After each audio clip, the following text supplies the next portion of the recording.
Well, good evening. Welcome back to another QuarantineCast.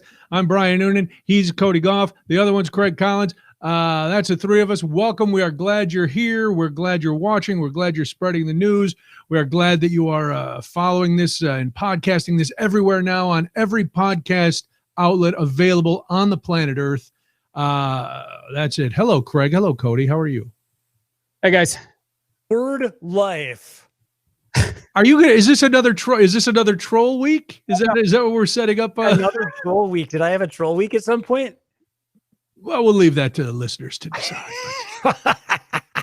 All right. Before we get started, I got a note from Craig, and he said, "Listen, there's something that I have to say at the beginning of the QuarantineCast. There's, I need to make a statement. Janice, I'm glad you made it. Cindy, we're glad you're here because." Craig said, I have to make a statement. Yeah. And he wouldn't give me any hints. Cody, I don't know how you feel about this. Craig commandeering the beginning of the broadcast to make a statement. I have to. He needs to make a statement. Cody, is this okay? I'm fine with you saying whatever you want to say. I don't know what it is. I'm a little freaked out by it. I know. I am as well. Nobody knows what this is. No one knows. Nervous. You didn't even know, Brian. I didn't. All I had to do was ask to make sure that I could say it. No, honest to God, I have no idea what this is. Yeah. All I know is I have to make a statement. Okay. All right. So, easy. Last Tuesday, something happened, and I missed the show on Wednesday, of course, and I definitely, my eyes were open to the truth. I had dismissed a news story for a while and said a lot of things in a lot of different places about this news story. And cancel culture is real, by the way. I know you guys know that. I don't want to get canceled when the truth comes out and you guys find out that I lied a little bit about knowing some things about a news story that I didn't know anything about. So I just figured I have a statement prepared. I just want to read from the statement. All right. I don't mean to interrupt, but you have a written statement that you are going to. I wanted to make sure that I get this right. Because honestly, like if I own the truth, it's more important, right? Like if somebody breaks the story later and then I get canceled and stuff. So if I come out first, I'm better protected. We agree? Sure. And okay. Again, Cody, I have no idea what this is. Oh, here we go. And I know Roger Badish is going to join us after this. He is waiting because everybody is bated breath now. Scariest moment in my broadcast career.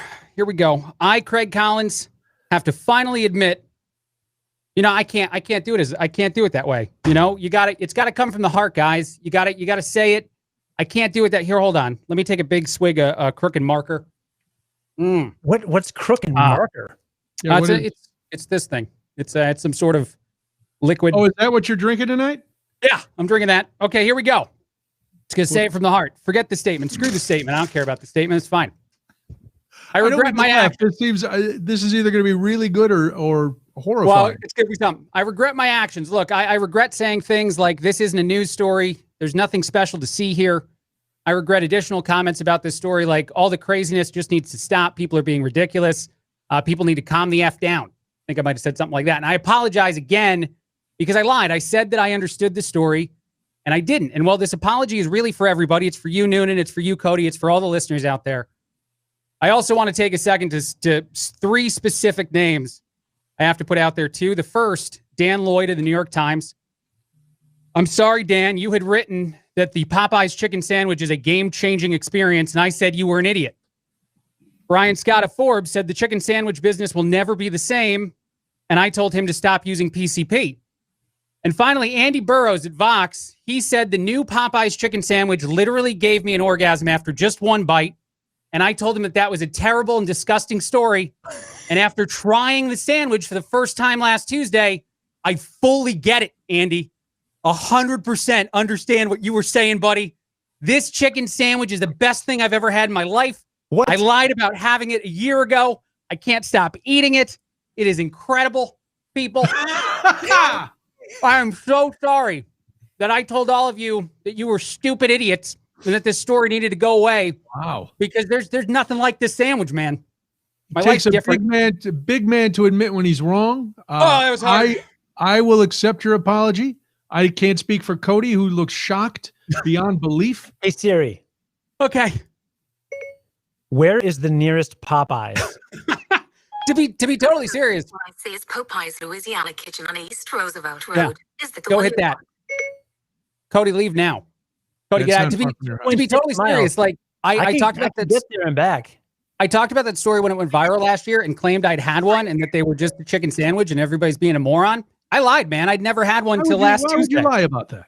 I don't know. Everybody was talking about it. Take? You wanted to have a hot take? Yeah, well, it wasn't that hot. I think I was kidding. I tried the very sarcastic route with that apology, but the truth is that I just thought this had to be overblown. It couldn't be real. But it's delicious. Is it better than the double-decker Taco Supreme? It's better than everything. Anything out. The pickle, every part of it's delicious. I'm going to be honest. That's not what I said. What I said was, is it better than the double-decker Taco Supreme? When I said better than everything, it included that. So the answer to your question is yes. Wow. I know. It's incredible. Now, I had when the first time the sandwich came out, I did not get one. Okay. I also believed it was overblown. I didn't say people were dumb if they got it. I just said, well, I did say if you were getting in a fight over a chicken sandwich or waiting in line for 3 hours, you were kind of stupid. Yeah, you can't kill a guy for this. That's wrong. Carol is in the car listening, and now she's turning around and going to the local Popeyes. Because I, too, have never had the sandwich. By the way, I will say, I love it. Debbie hates it. Really? Yes. She says it's too salty. It's got too much crust on it. I thought the first time I had one was, I've had them from a couple different Popeyes now. Yeah. When the second iteration came, and after, like the first time I sat in my car in line for about 15 minutes. Yep. But I like it. I'm not going to lie. Now, I can't wait, and I know you're not going to believe this, and I may have brought this up before. I can't wait to have one in New Orleans because, according to Molly, the Popeyes in New Orleans, you would think New Orleans, they're not going to care about Popeyes. No, it's a religion down there, Popeyes. And so I'm dying to have one of the sandwiches there because the fried chicken on the reg is supposedly so much better. I'll road trip with you, Noonan. Let's go to New Orleans. Well, we got a road trip separate, but let's go. I am always ready to go to New Orleans. That's awesome. Cody, you look dismayed. What's the matter, Cody? Well, I'm looking at my calendar. I'm looking at my calendar. Serious. I was going to make a calendar event tomorrow at noon that I was going to drive to Popeyes and get these sandwiches for lunch. For me and my wife. But I'm interviewing somebody for my podcast at 1 tomorrow. Cancel it. Get rid of it. At 11. Yeah. Look, I can do the rest of the show on the phone, and I can go get some more sandwiches for me. We can just all do it. Now you get the spicy one, correct, Craig? You're getting the spicy one. I go both options. I'm equal opportunity. I'll go classic. What's the point of going classic? You got to go spicy. They're still running out at the Popeyes near my house. They still run out at night of the spicy. The spicy chicken sandwich. It's just called the spicy chicken sandwich. Yeah. Spicy chicken sandwich. Tell them Craig Collins sent you and they make it extra special. All right. We are waiting to hear from Roger. He's having internet issues. Sorry if I ruined the tone of the show. Not. No, okay. We love fast food talk here. Right. Craig, tell us again what you're drinking. It is a Crook and Marker. These are the same thing I drink all the time. They're the seltzer drinks. A hard seltzer? Sugar. Yeah. 0 sugar, infinite flavor is what it says down there. Well, that's infinite flavor. Quite good. Blackberry lime. What about you, Cody? I don't know if you're still stunned by Craig's statement or you're just I don't know what's going on. Did I go too serious? You look upset and shocked all at the same time. Did the humor get removed? I'm putting it on. I don't know if I can share my screen, but I'm putting it on my calendar right now for 1:30 p.m. tomorrow. Popeye's spicy chicken sandwich run. I'm inviting my wife, and I'm going to write. Don't ask any questions. Just accept. It. I see a lot of the comments were saying people were scared. Sorry, Christine, Cindy. I apologize. Well, they know you enough to say that when you say you were afraid of being canceled, there was probably a lot of good reason. Yeah. So they were. I lied about having a chicken sandwich. I think that's good reason to get canceled in 2020. Yeah, in this day and age, anything that you may get canceled by people because you ate a chicken sandwich. That could be, all the and I don't want to upset them, but the vegetarians and the vegans probably not real happy about the fact that we're talking about eating chicken sandwiches. No, that's true, very true, but they're wrong. But you know what I say to them? Oh well. Yeah, enjoy your best thing ever. Yeah. You know what I say to them? Oh no. I'm going to use my old rationale. If the chickens could eat us, you bet your ass they would. Boom. What are you drinking, Cody? I'm drinking a water. Last night, a new patch, some new content came out for Final Fantasy 14, one of my favorite games. Okay. And I started to stay up a little bit late, and I was like, you know what? I could use a burr. I could use a good burr. So I busted open a Goose Island Bourbon County Stout Special number 4. Of course you did. Yeah, and I didn't want to drink the whole thing because, you know, I'm not an alcoholic. So I poured about half of it, and then because they're 15% beers and they're large bottles. So I finished it tonight. So I had a couple snifters prior to the quarantine cast, and that's why I'm coming in hot. Not as hot as Craig, not as hot and spicy and thickeny as Craig. No, there's a lot going on with Craig and his thing. Well, I picked my beverage because of you, Cody, because of what you were saying last week. I went with a 2018 barrel-aged Imperial Pajamas from Beguile Brewing. A 2018, a 2-year-old. I went to the cellar to get myself. What cellar? Wait, your cellar? Yeah, my beer cellar. You just had one. Huh? You just had one sitting around. Yes, I've had it since 2018. I've been cellaring it. What? As the kids like to say. All right.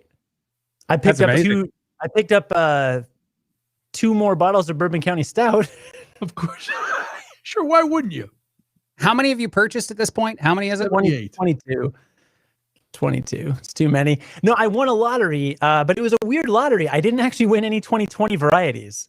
I had the option to purchase 2020 varieties, and actually it was in the city, and I had my buddy pick it up, so I just gave him the 2020 original. But I won a bottle of 2016 regular, and 2017 reserve. Wow. Yeah, which is very fancy. That was like a $40 beer. That's right. Yeah, how much do these cost? They're all $40 each? I have spent literally more than $500 on Bourbon County Stout this year. Why? Is it that good? I went last week. I told when you weren't here, Craig. I was at Walmart and I got a bottle of the original for $10.50. So that's right there. Because I saw it at one of the large liquor store chains for $12.75. So boom, I'm 2.25 ahead, and because I shop at Walmart. Now, did you go to the first store and realize the price might be too high, and then go to the Walmart? No. I went to Walmart because I was going to shop at Walmart, and they had all these cases like right inside the front door, and I went $10.50. All right, I'll get a bottle. There was an impulse buy, and then I was in the large chain picking up something for, as Cody would say, my wife, and getting a 6er of Christmas ale. Nice. And so I just happened to see that that's what they had. But then I'm hearing reports that some places, the more independent liquor stores, are gouging people with their prices. So I'm not happy. I told you about the place in Elmhurst, right? They were selling they were selling a bottle of, it was either birthday or anniversary, but they're selling it for $70. Can I go behind the curtain for a second? Noonan, you just texted Cody and I think a message for Badish if Roger's having some trouble connecting. What did he's back. Let's see if he's back. Let's welcome in. We haven't talked to him in a while, and it's the holiday season. We'd like to talk to our good friend. I like to see that a man is keeping himself safe. There he is, Roger Badish. Hi, Roger. We have no volume for you, buddy. It's so little. Quick update. Can you hear me now? Yes. Craig, did you see that Carol is in the line at Popeyes right now? Yeah, that's amazing. Carol, keep us posted. Wait a minute. Hold on. I would recommend the dirty rice as a side dish. Yeah, or mashed potatoes are good. Roger, have you had a Popeyes chicken sandwich? No. Your life's not going to be the same. After you get one, things are going to change. So you should probably just leave. Just go. Just forget the interview. We'll do it next week. Go get one. No, that's a Hanukkah mask.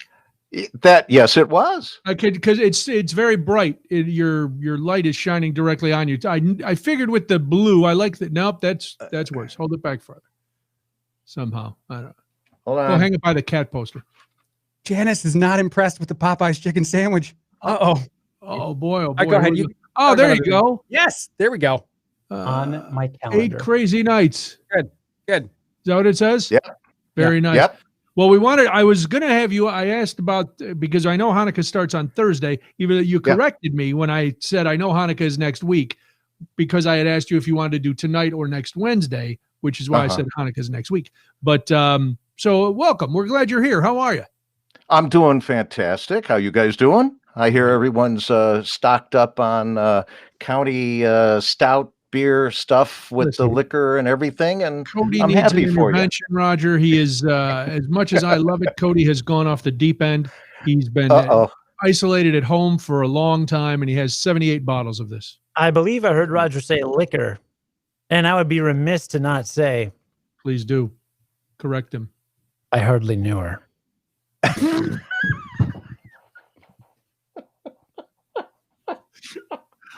All right, from now on, you have to save your drinking till we start the show. You don't get... Oh man, should we just do the whole thing over? Should we all go back? No, restart the whole thing. No, your big announcement has to. Your big announcement is out there. Janice I had caught the classic. bits of the big announcement. All right, so the class. See, Janice, I agree with Janice about the classic. I can get a deep fried chicken sandwich anywhere. It's the spicy.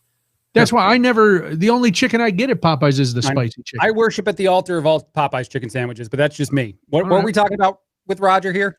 Nothing yet. Okay. We're just saying hello. Well, actually, just a reminder for everybody, Roger's book, The Unplanned Life, is available now on Amazon. It's got a lot of great reviews. It's in local bookstores. If you follow Roger on social media, you know all about that because what the heck? He's a man trying to sell his book, and we don't blame him. So there's where you can get it, eckhartspress.com, The Unplanned Life. A lot of kudos coming your way for this book, Roger. What does it feel like to be an acclaimed author? Well, no one's claimed me yet, but I will take the ratings on Kindle. We're at a solid 5 stars. I was a finalist, one of 3 finalists for the Chicago Writers Association Book of the Year for this year, and in the indie nonfiction category, which was like when I got that, I'm shaking here because I'm going, what, me? Seriously? You all know me. And you're probably all thinking baddish. No. But then the book that I thought would win did win. And it was one written by a young lady who worked on the Obama campaign. And it looks like a great book. Thanks, Obama. So, yeah. I was thinking I've got a couple of connections. I'm like about 3 phone calls away from him. Yeah. And so I'm thinking, well, maybe I could do another book for next year and put him on the cover and maybe I'll win that. Well, listen, it's an honor to be nominated, right? Yes. Yeah. I'm very excited. Come on, let's be honest. Yeah. You can tell us. Yeah. I would have loved to have won, but you know what? It's no big deal. I had fun doing the book. It sold, according to my publisher, they didn't say it sold more than we expected, but they said sales were very good. And especially given that I haven't even done what they call meet and greets, any signings, I haven't been able to get out anywhere. And so that's kind of impacted it, like with all books, except, of course, President Obama's book. Yeah, but that's 700 and some pages. Who wants to sit down for that? Well, right. And I had to cut mine down by 2/3. I mean, I'm giving you a deal. In fairness, you didn't serve as president for 8 years. That's true. So, and that's not an offensive comment. I'm not casting aspersions. If your book was 735, you'd be like, really? Okay, he's got a lot to say. It was close to that. And there was actually more than enough to cut from it. And a lot of it, I think we talked about a long time ago when we first talked about this, a lot of the stuff that I cut after I wrote it and they said too long, cut it. And then I reread what I wrote from the point of view of someone who's never read a book about me or heard any of my stories. And I started cutting like crazy. It was easier to cut than it was to write. Really? Yeah. That's surprising. That's not a thing that I find when I'm editing my podcast, for example. Well, yeah, but you think everything you say is genius. That's true. Yeah. Well, and it is. And he's won awards. So, I'm not complaining. But what was it? Podcast of the year? Something like that? Number 1 rated podcast? a couple of times. Yeah. What, do you run out of shelf space? You're going to build a new shelf for those new awards now with my tools? Max Armstrong commenting on the old jokes that the old jocks are reviving. Yeah. This is all you, Roger. Yeah, Max, we're going to start doing puppets pretty soon. It's going to be fun. I've got a slide whistle. Craig's got a snare drum. It's going to be just like a crazy morning zoo. So these bass traps behind me, this is all skills. Well, some table saw from a dad, but yeah, man, all your tools. Appreciate it. They're very welcome, and I'm glad they're getting a lot of use. And you can brag now. You can stand out in front of your house, kind of like when Brian did, putting up his decorations at the old places when he won those awards. A major award for that. Well, now Cody can go out in front of the house and kind of, snap those suspenders and say, yeah, I'm a builder. I got tools. I can build things. Yeah, that's what he's going to do. Wow. I like that Cody is suddenly dressing like Mr. Green Jeans as he moved to the suburbs. And he threw on an accent, too. That was amazing. What else? He's got a piece of hay coming out of his mouth. Yep. Your dad weighing in, Cody. Your father jumping in to the comment section. What have you done to your hair and why? People expect, listen, here's the thing. Last week you came in with some droopy hairdo. People expect you to come in like they expect Craig to have his New York Mets hat or a Yankees hat on. Oh, yeah. Okay. Easy, Mr. Met. I'm sorry. Sorry. Wow. Sorry. It was a Mets blue shirt and a Yankee hat. Oh, no. This is Compass Media. This is a syndication partner. Sorry. Continue. Wow. You're like get the plugs in there. I am, as many as I can. Radio America is a great company too. Wait a minute, hold on. Here, this is for our reunion that got delayed. ASIU, of course. I worked because you were coming on. There you go. Great. Radio America, stream the show. Chad Benson tomorrow and Friday. I'll be in. That's fantastic. What time?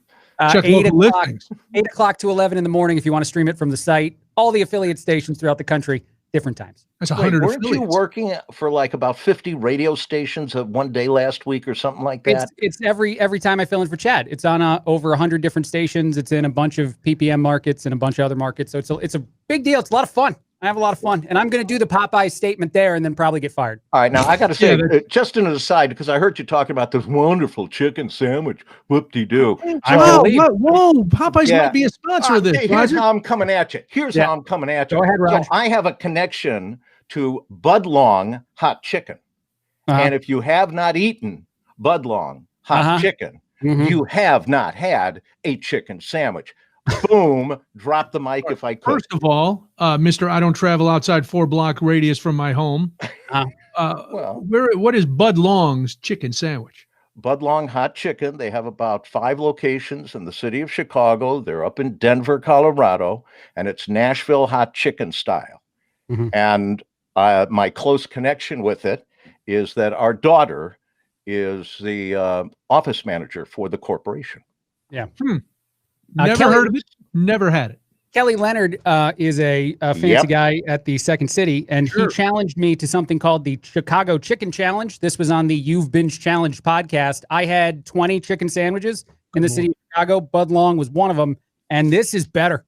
Nah. It is. It's better. It's better than the honey fried. Hold on, Roger. Have you had one? Chicken too. Have you had one, Roger? Well, because I had the best. I had Bud Long. So you can't. No, it's like Craig coming out and making a proclamation. This is the worst. I can't believe it. Having never had it, you can't say with 100% certainty. Suddenly, it seems like a Trump lawsuit. All of a sudden, people just making wild claims. Let's put it this way. When I had a bite of the Bud Long sandwich, I saw God. So there is no challenger. I'm just going to tell you, Roger. This guy has really big forearms and likes spinach. I'm going to forward my apology letter to you so you can read it next week after you have the chicken sandwich and you have to come out and say you were wrong. Okay. They're good. Barbara you know me, I like going along. Sandwich is okay. Still like Chick-fil-A better. Chick-fil-A, come for the chicken, stay for the homophobia. Thank you, Janice. Yes, Roger can. So there. What are you holding up? Cody's life changes tomorrow. Popeye's fried spicy chicken. It's still on my calendar, dude. Popeye's life changes. Yeah. Chicken. Well, then I guess now you're going to have to fly to Denver too to have another one of these chicken sandwiches that Roger wants you to eat. Well, you guys used to have the owner of Bud Long. You used to have him on when he was running his barbecue operation. Rub, the guy who owned Rub on Western Avenue. You guys Wait a minute. Rub.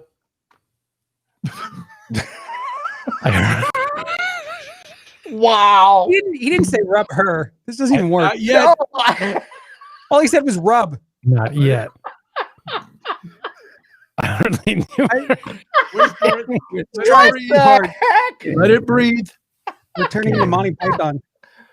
Oh, Holy smoke. Your dad still wants to know what the hell happened to your hair. Dude, look, I'm not allowed to go to the hairstylist because my wife pointed. Well, actually, I'm the paranoid one. Dude, I'm diabetic, and we're in the middle of a pandemic, Right. and literally, You're not putting stuff in it anymore. What? You've let it go limp. That's what she said. Good morning. Are we just going to set ourselves up for these now? Because you can't count on anybody else to set you up. So I'm just going to make a note the words I have to work in so I can make sexual innuendos. you have to set yourself up and deliver your own lines. Mm-hmm. Dude, It's like the audience is getting in on it too. Yeah. Dude, it's like Conan O'Brien style. It's poofy. Like there's volume. It's voluminous. I mean, look at this. Like that's It looks better when it's stiff. Waiting for somebody who wants Oh, it. you got to say yourself. Who wants it? That's what she said. Give it up. Carol, when you get home, Craig, is the phone number still valid? Can we still take calls? Yeah, you can. All right, Carol says she's I gotta log almost in. home. Roger's about to die. We don't want that. I just wanted to make it sound like when Carol's we were almost back in home. the She old bought a days. spicy and a regular. Carol, when you get home, call us at 312-870-0023. Yes, please. After you try both of them, we want to hear what's right your decision. And we'll only have technical difficulties if you don't like it. Then we're gonna have technical difficulties. And if you've been to Fort Collins, Colorado, and gotten a chicken sandwich from Roger's guy, then you can compare. If not, in now you can Chicago. go with, Yeah, it's So, in Chicago. Yeah. you said Denver. It's founded in Denver. He moved to Denver, so he's got places up there, but he still has all the stores in Chicago. All right. And what's it All the called again? outlets here. Are you getting He's got any one money down from in- this? Get it, Noonan. Hit up a Popeyes and pretend you went. It'll be fine. Okay. Listen, I get Just enough don't hot show the chicken. wrapper. I got enough hot chicken in my life. I don't need- How many did you buy? Oh, I've had so many in a week. I think I've had it almost every day. I think That's I'm because that the guy. wife isn't home. Yes, it's Oh. very much because of that. And there's obviously no dishes with this. This is very easy. Right. You can eat it right out of the bag, which we know Yep. you love eating right out of the container. I do. So this is perfect for you. I do. However, because of my statement, I did put my drink in a cup today. So this is a big deal for me that it's in a cup. Look You at know, that. the It's more longer like a glass. the longer we get into this podcast, the more I feel like I should have continued drinking. Yeah, definitely. That's why I'm glad I got. I saved the big drinking for now. Hey, it's hot beer, cold beers, and hot takes. Roger, you started doing what everybody does or has done during the pandemic, not drink Pellegrino because you're fancy.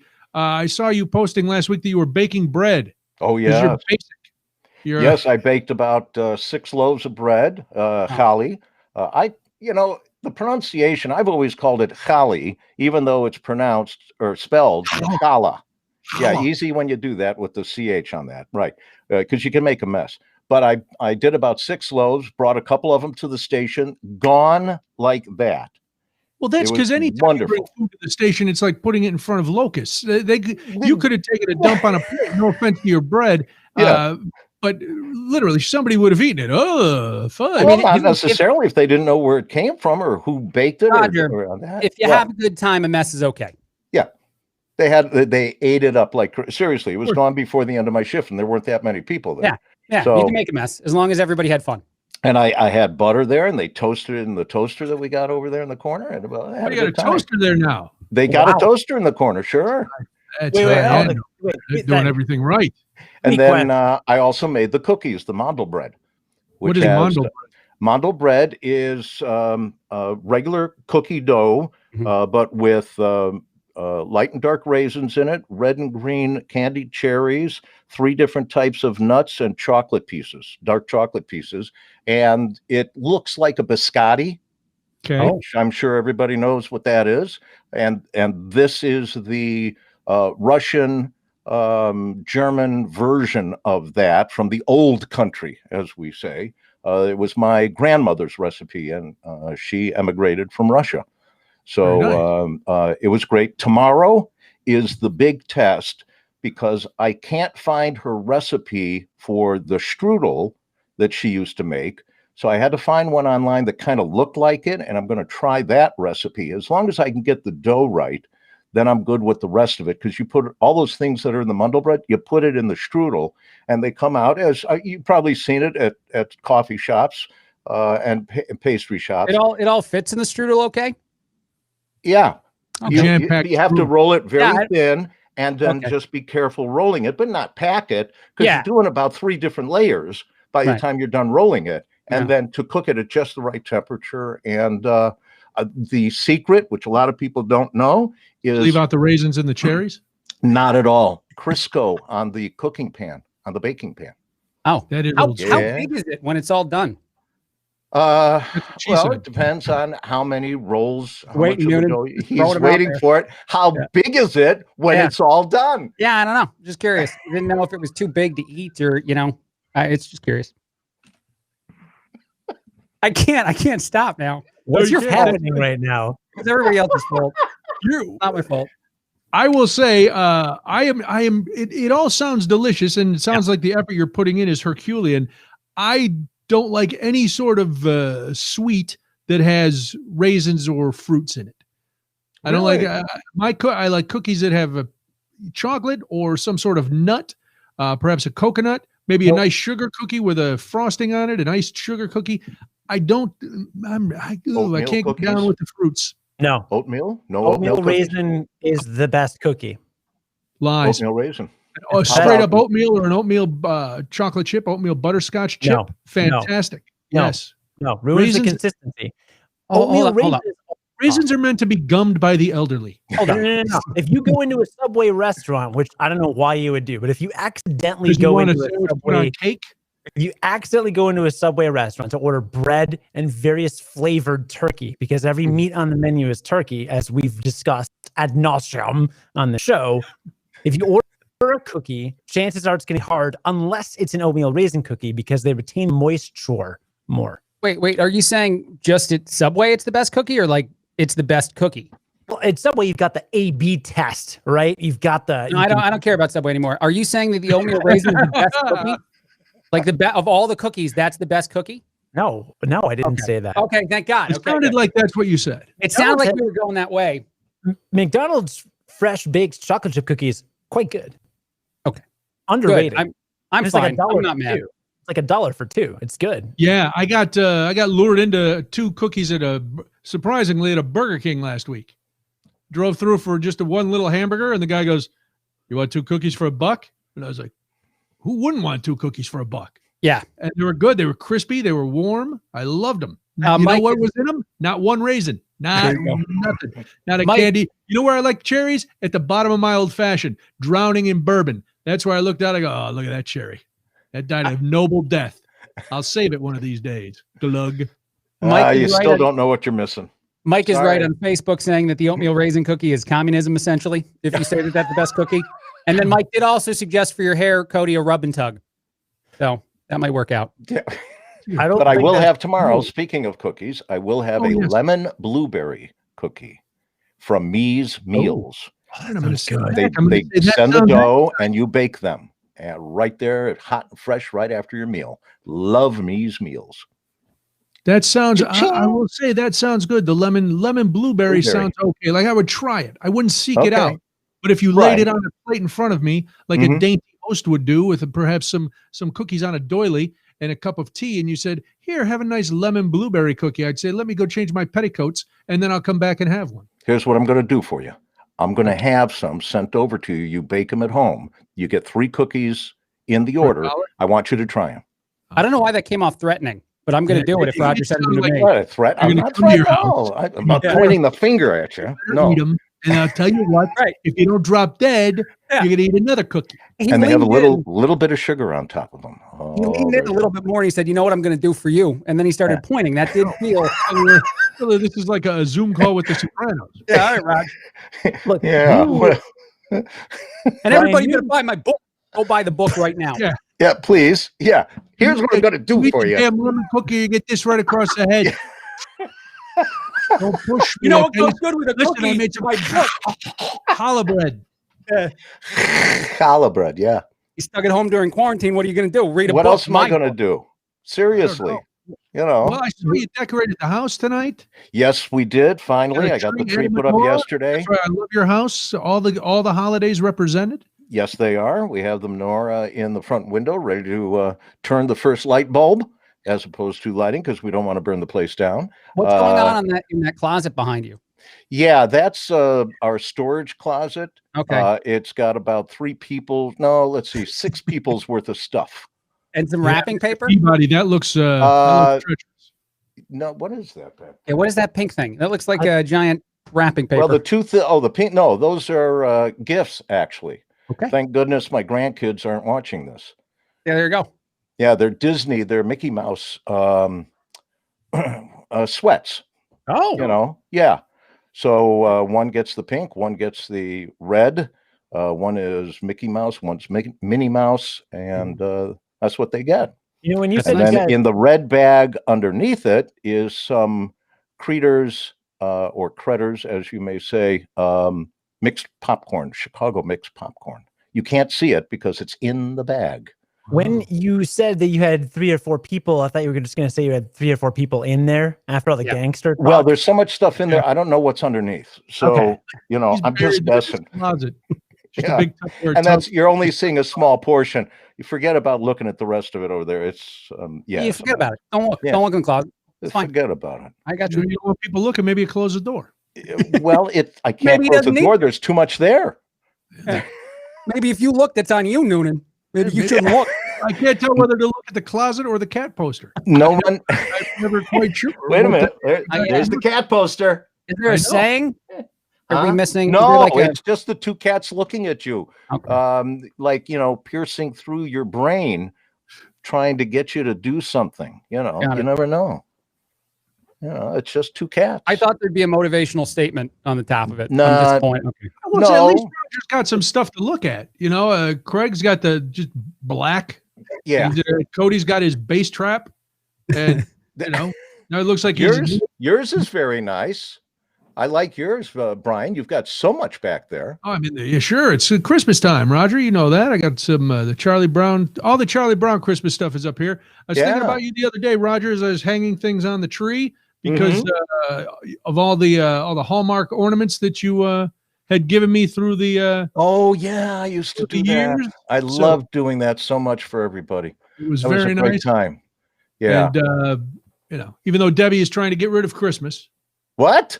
Yeah, we've been trying to downsize, you know, over the years. And so this year, as we were last year, as we packed up Christmas, we donated some things. Okay. But Christmas is a hard one for me to get rid of stuff. So this year, as we were unpacking, it was okay. I should have asked Cody could, you know, I'll just bring over trunks of old Christmas stuff to your house. Sure, he'll take anything. I will. We have a large house and not enough decorations for it. I wish I had thought of that. Well, you got to do what Johnny does. Johnny Putnam. She has a Christmas tree in every room. In fact, she never takes her trees down because she changes it for every holiday.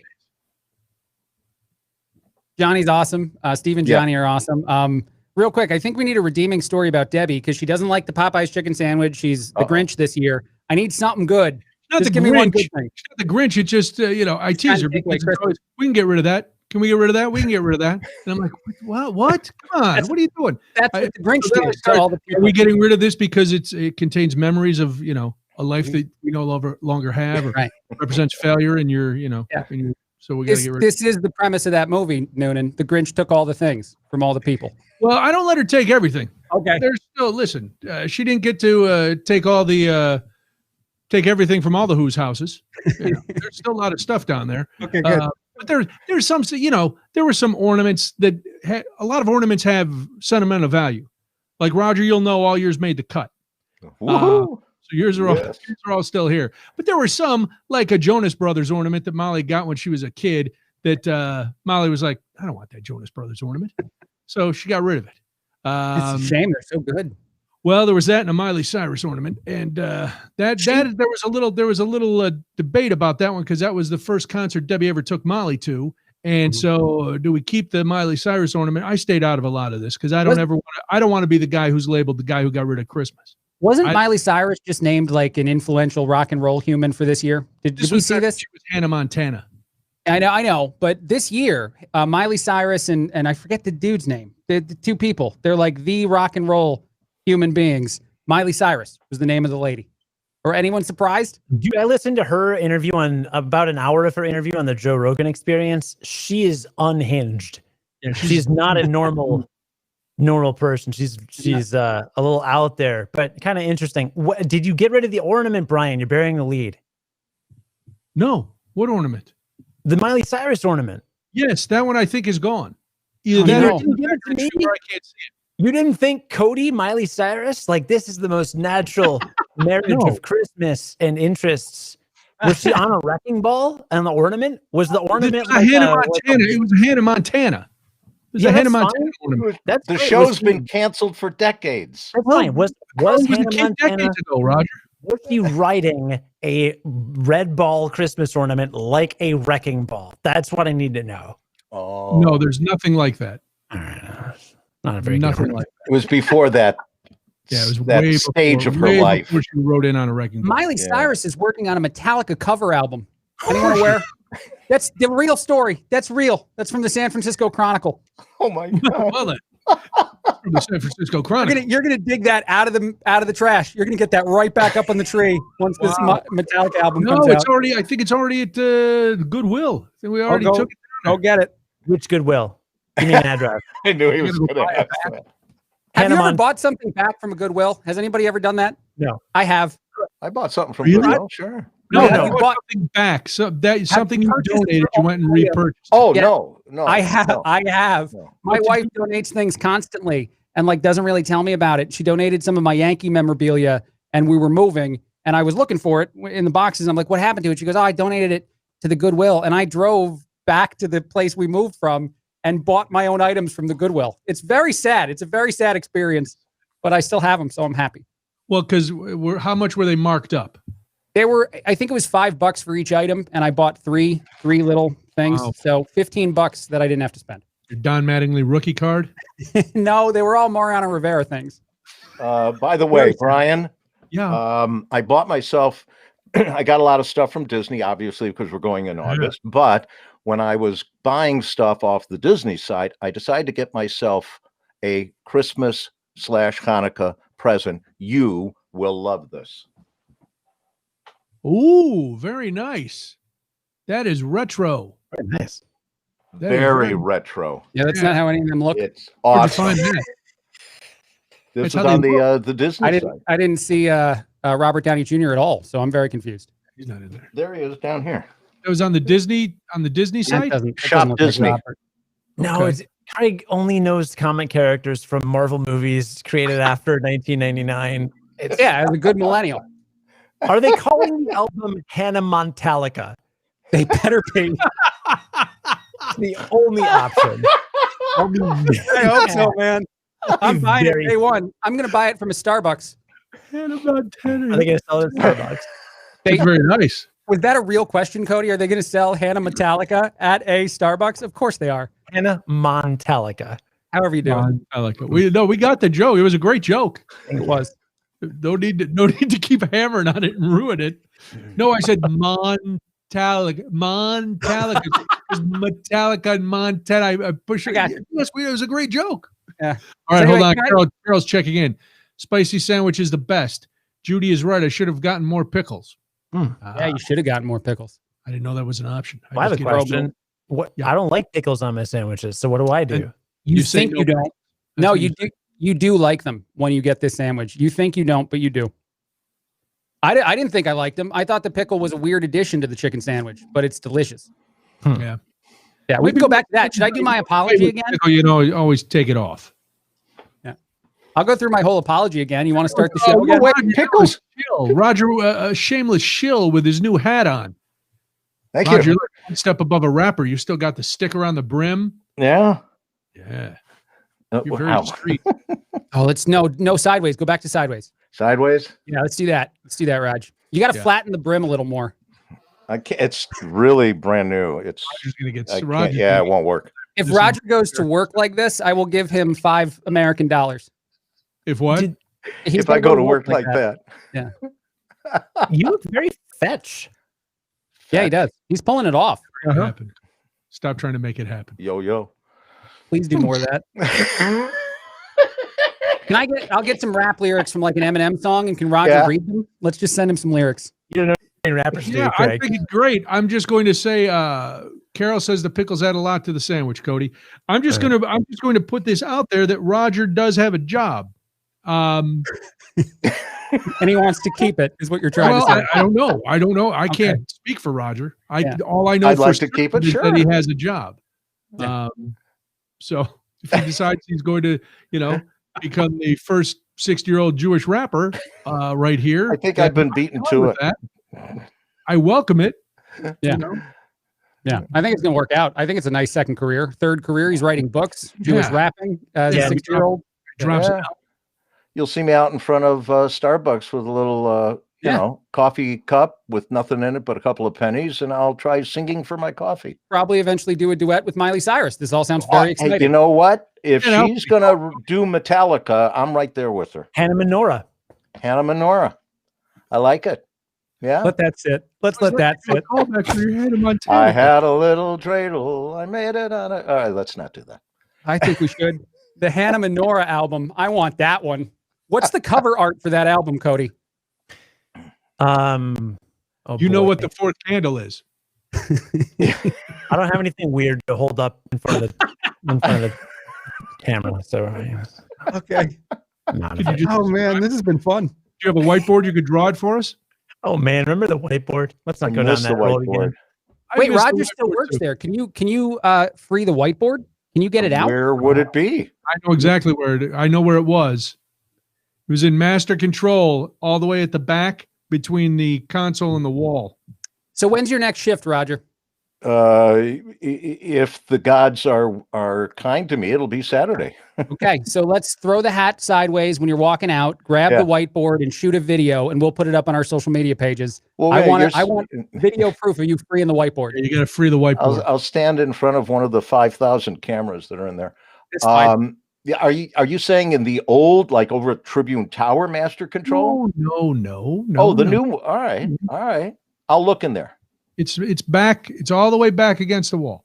Yeah, someone may have confiscated it already and used it. Took it. I bet it's in John Williams' office. No, it's wedged between the cabinet and the wall, next to where the engineer sits. It's the engineer, and then next to them there's a computer station. Next to that, just against the wall, it's a nook. Nothing is there. No one will have ever looked there or touched it. The most important part is to shoot the video and have the hat on sideways as you're stealing the item. That's the most important part. Just remember. Thank you. Sounds good. I won't be working there after that. But yo, whiteboard, bitch. Wow. Yeah, we'll write it. That's good. We'll just try a bunch of different things. You don't have to shoot a bunch. Yeah, just write it on the whiteboard. Yeah. We'll get like 7 takes. We'll try 7 different lines as you're walking out. One of them is whiteboard bitch or whatever you just said. We'll get it. We'll find it. So excited. Yeah, wow. I'm game for almost anything. Nah, I don't think. Well, what time do you get off? What time's your shift? That's what she said. I was waiting. What's your shift on Saturday? 4 to midnight is when I don't know when my newscast will be, because I think we might have a basketball game on Saturday and a football game on Sunday. So easier to steal things. Newscast. Yeah. Huh? And it's not even really stealing. It's ours. Right. Easier to free things. Yeah. I mean, you purchased it, right? Yeah. Okay. Yeah. Well, then it's yours. We found it at the old place. We did not purchase it. It from we salvaged it. Yeah. I had it on the first floor at the old place when I was doing sports night. Oh, okay. Yeah, it's been and the frame is all broken. It's and I think it's like property of Brian Noonan show on the back. So as far as anybody knows, you're fine. Which is also, how that all the writing has kind of burned in to the board, so you can see like various different messages. Yeah, it's going to be like an archaeological find. Right. No, but that is, by the way, the law of ownership. If you write property of on an item, you own it from that point on. I didn't know that. Back. Oh, interesting. Yeah. When Yeah. everything was getting moved, because we had to move it from downstairs to upstairs, and then it got moved. You know, our stuff to move from Tribune Tower to the new place was one box that had like some markers, a box of fudge, some tape, a book of from the pickup artist that Cody. Who was that pickup guy, Cody, that sent you the book? Oh. Are you talking about the weird, creepy guy? I don't remember. Yeah, there was a pickup book and a metallic Playboy bunny head sticker.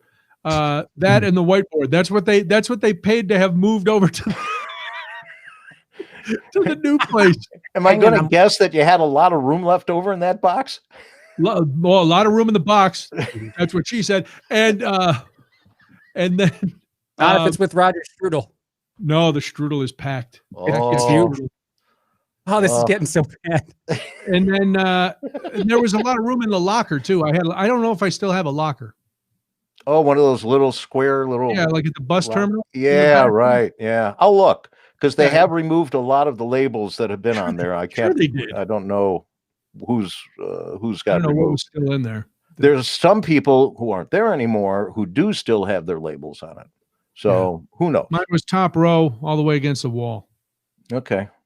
So. Kim says that she knew somebody who got fired from a job she worked at for 20 years for taking 2 light bulbs. Why would you steal a light bulb? Like, at all the things to take, and we're not stealing this item again. We're talking, but like, why? What she said is it was the light bulb inside the computer.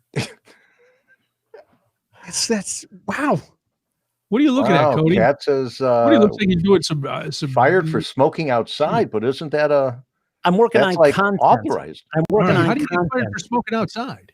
Yeah. Unless you work at like a cancer clinic or something. Well, but still, if you're outside, you're not around anyone. You're legally out in public. Maybe your company has a no zero tolerance policy. Could be. And I'm not going to call any of our listeners liars, but like maybe outside to her is different than the rest of us. Maybe a window was open indoors and that was outside to her. Well, that would be you. It'd be like if I was smoking outside the boss's office. Right. Yeah, right. Exactly. Yeah, it was more outside words you needed. your office. Yeah. Rolling a blunt. Oh, man. Kim wants to know what you're drinking tonight, Noonan. Did you tell us? What am I drinking tonight? I am drinking a barrel-aged Imperial Pajamas from 2018. Our good friends over at Beguile Brewing, Kevin Kelly and everybody over at Beguile. It's a barrel-aged Imperial Oatmeal Stout. It is another hefty beer. Cody would be impressed. 13.5% ABV. I had one last week. I like how Craig did the drop the question and run kind of a deal. So we can just like, here you talk. That's a heater box full of chicken sandwiches. Is that full? It's a cooler. Full of, it's full of liquid. Like, oh my God. Yeah. Oh, what do you got there, Cody? Hold on. Yeah, Brian's got to pull this up. Here we go. Can you make that full screen? Roger, this is like Ocean's 11 now. What am I the old guy with the money? Ocean. You're the guy inside the box. You're the contortionist that comes out of the box. No, God, I'm of course Brad Pitt. Can we get just the photo and none of us for a second? Sure. Yeah, hang on, boy. That is. Oh, I know exactly where that is. Okay. See? Yeah, yeah. That's the engineer sometimes. I know exactly where that is.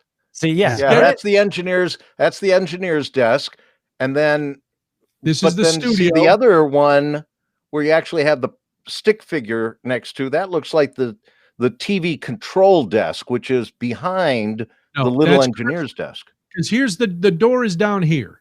Mm-hmm. The door is here. Door's at the bottom. At the bottom. Yeah. So okay.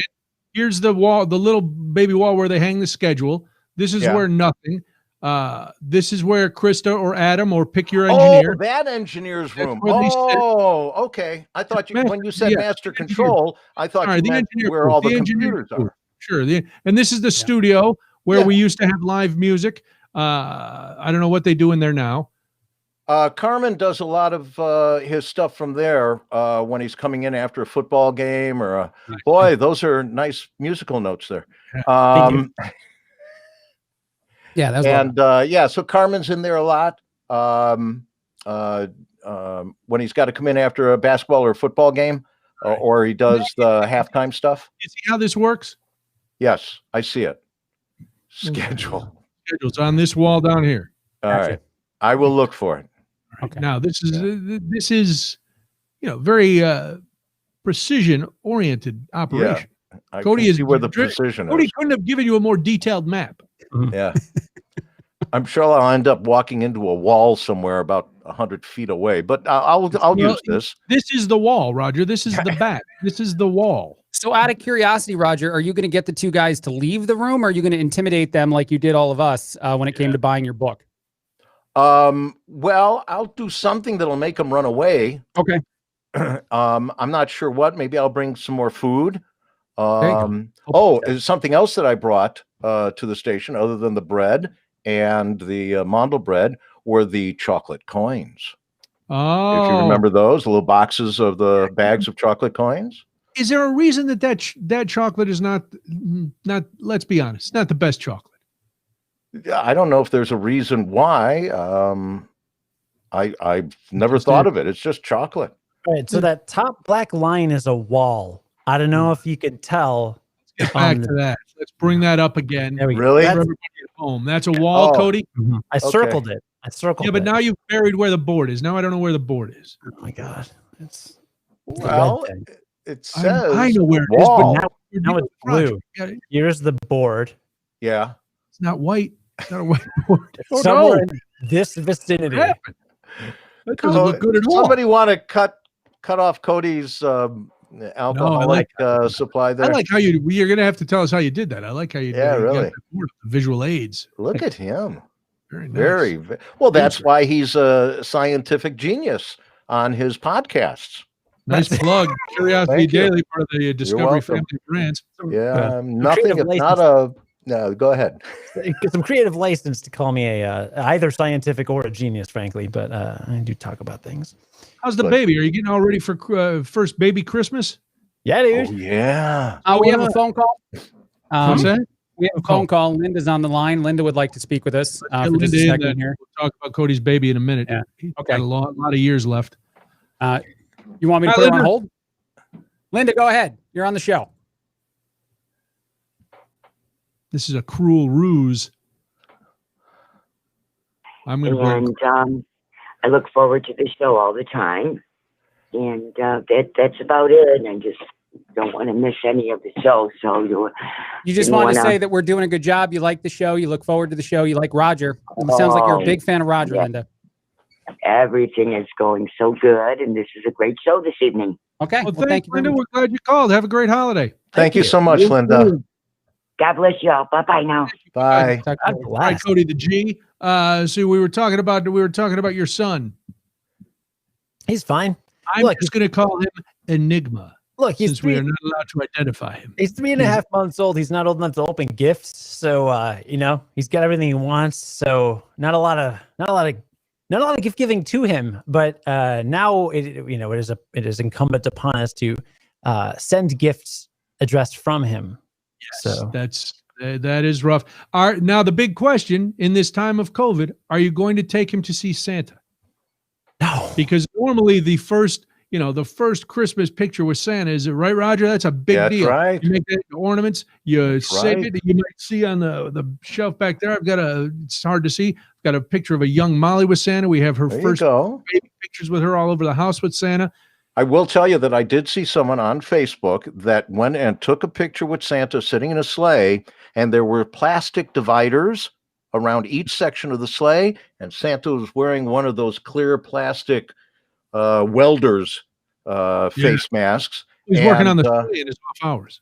And they turned to the camera and took the picture, and the people who were taking the picture had face masks on, and so they're still doing it in some places. And I've seen it where they have a bench set up, and there's a huge plexiglass behind you, and Santa is sitting like either in an easy chair with a cognac or at his desk or whatever. And so I think you have to. I think you have to find a place where you can sit not on Santa's lap, obviously, but in close proximity to Santa. You would all have your masks on.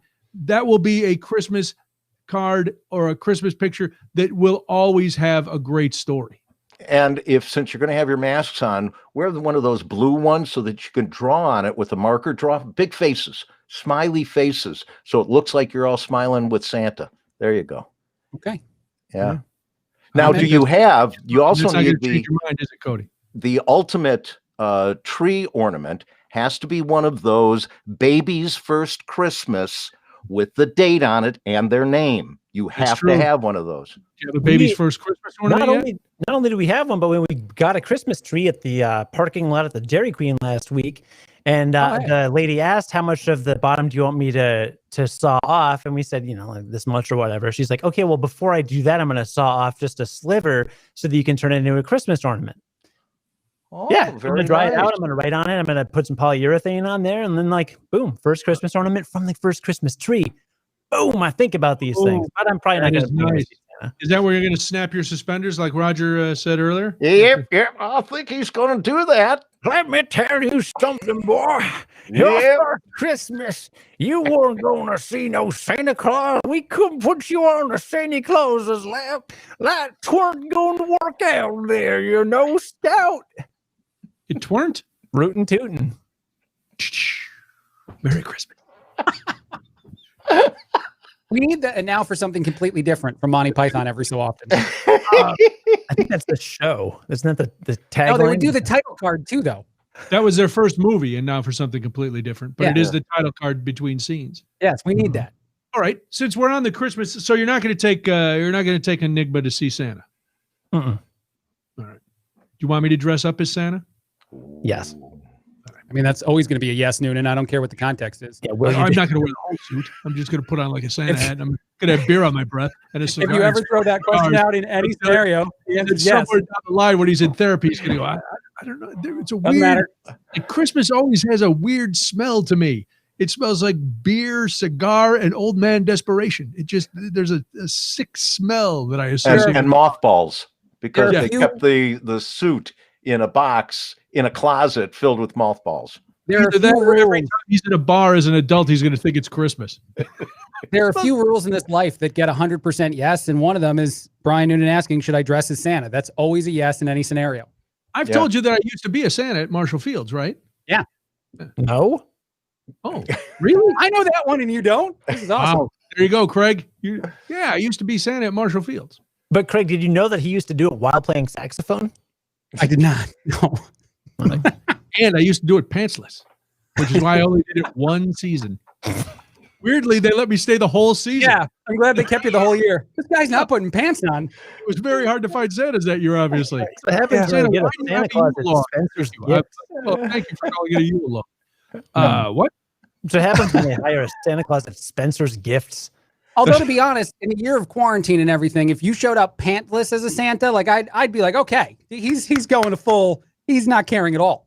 There would be something bold about it, in my opinion. It's so nice to see, like, as years go on, Cody, and you start taking your son to see Santa, if you do that in years to come, the Santas have evolved so much. As I look back at pictures of Molly with Santa, or even pictures of my brothers and I with Santa when we were kids, Santa, the mall Santas, and if you're watching, kids, Santa has helpers. Santa is real, but he's got to have helpers. But they were all the cheesy, just, the beards that went around your head and they're glued on. Now these Santa's helpers are coming out strong, full beards, the whole nine, looking good. Plus, I like the casual Santas. They're dressed like in the Santa pants. Obviously, you do. They're woodsy. They've got like a flannel shirt on and some big suspenders, which I know Roger is a fan of. And they're sitting like in their workshop. It's not all the big red suit anymore. Right. Which is why I fell asleep half the time when I was Santa, because the suit was very hot, as was the wig and the beard.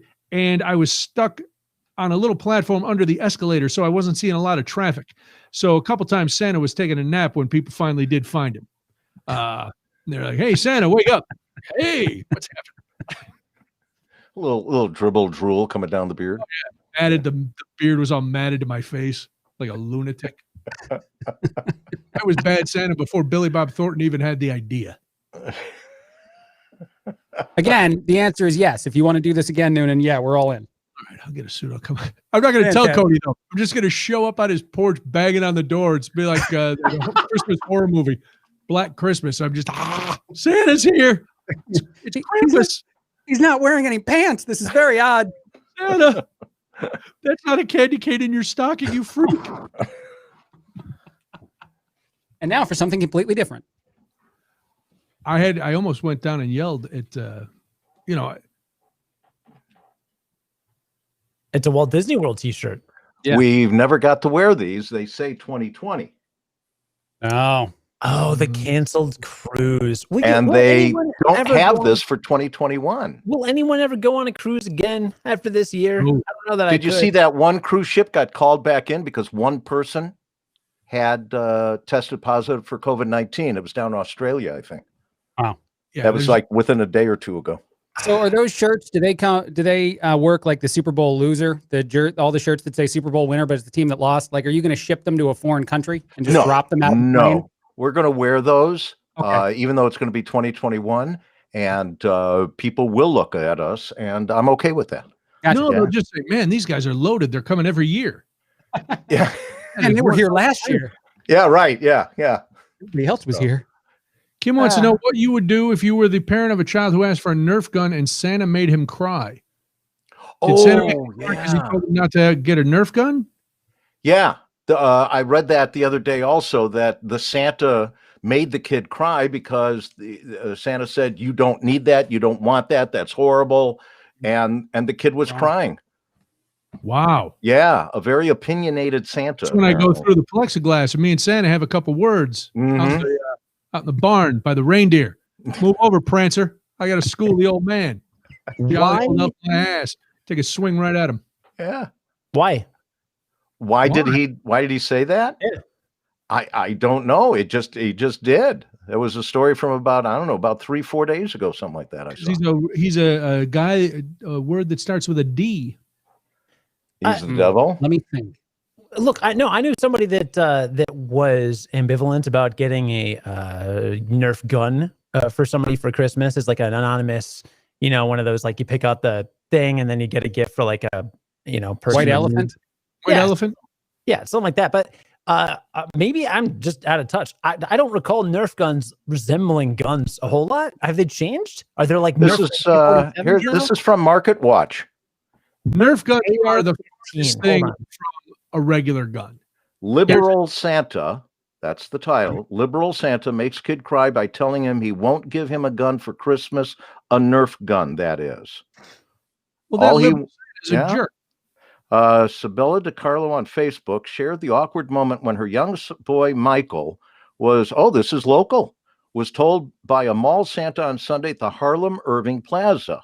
Oh my God, that's where we got our Cinnabons for Thanksgiving. Yeah, that he would not be putting a gun of any kind under the Christmas tree this year. I was Santa. Yeah. If your dad wants to get it for you, that's fine, but I can't bring it to you. What else would you like? Lots of other toys, Legos, there's bicycles, there's cars and trucks. And then came the tears. Yeah. Yeah. Wow. Hey, Nerf guns have changed. They're cool now, but they're still not. They still can't hurt you. Could you pull up the thing I shared, Brian? I got another share screen. Oh, yeah, I'm looking. Look at that. What do we got? There is indeed a Nerf Fortnite ARL Elite Dart Blaster. Yeah, they're legitimately more intense than they used to be when we were kids. I have a Nerf shotgun downstairs and a Nerf handgun that shoots 6 darts. It has a clip. Yeah. That's a magazine, as we like magazine. To say. No. Magazine. Yeah, this is very real machine gun. This is very there's violent. an extender on that, it looked like. But let me ask you this. I'm not in law enforcement. But if I see somebody holding the Nerf Fortnite gun, am I going to shoot him in the face? Am I? It's America, Brian. Yes. All right. Yikes. Yeah, no, that's terrifying. All right, now I get it. Now I get it. Craig's showing the ones with like the bandoliers, the whole See, back in my day, it was like bow and arrows. They were cute, with the little suction cup on the tip. But the point still is, Santa doesn't need to impose his political views on this little kid, because let's be honest, the Harlem and Irving Mall Santa isn't bringing anybody anything. Outing Santa. I said earlier, those are Santa's helpers. Right. So I don't think he can speak for Santa in a blanket way. No. He doesn't have the absolute power to speak for Santa. Yeah. He's getting a little uppity. Right. He's a guy who takes off his beard and eats Panda Express on his break and then goes back and sits and leers weirdly at the teenage elves who are taking the pictures. So let's not cast stones on all Santas or all liberals. But that is truly a, I think this Santa probably told the little boy, ho, ho, no. And tell your mom there is no right to choice. What? What did you say? He's just going off. Yeah. Santa's going to start leaving notes. Right. Very political. Look at Cody. That Santa just said it went crazy. It just went nuts. No, come on. I would back in when Molly was going to see Santa, I was not in the best mental state. Not that I am now. But I didn't care if I got in confrontations.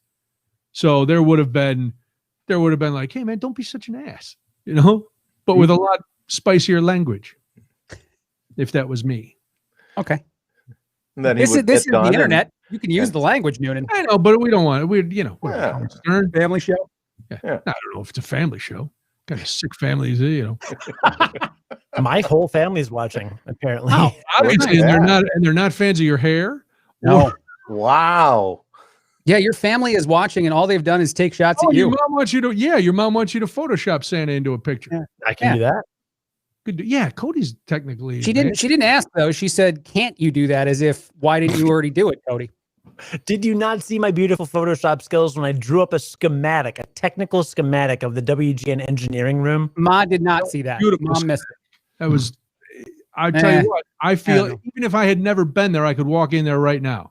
Let's say if Cody brought this home from school, Mom wouldn't put it on the fridge. So let's try again, Cody. I don't know. That's the his little first grade drawing. Put it on the refrigerator. Yeah, I'm reading the tea leaves here. All right, here's the question: who should cut my hair, me or my wife? Neither of us have ever cut hair. We don't know what we're doing. Which of us should take the plunge and cut my hair, me or her? I think you should follow George Clooney's lead. Yeah. Oh, did you see him on Jimmy Kimmel the other night? I'm not going to get a Flonase. Get a Flowbee, not a Flonase. That's for my hair. That's for your snout. No, I'm not going to put a Flonase in my hair. That's gross. George Clooney Flowbees his hair.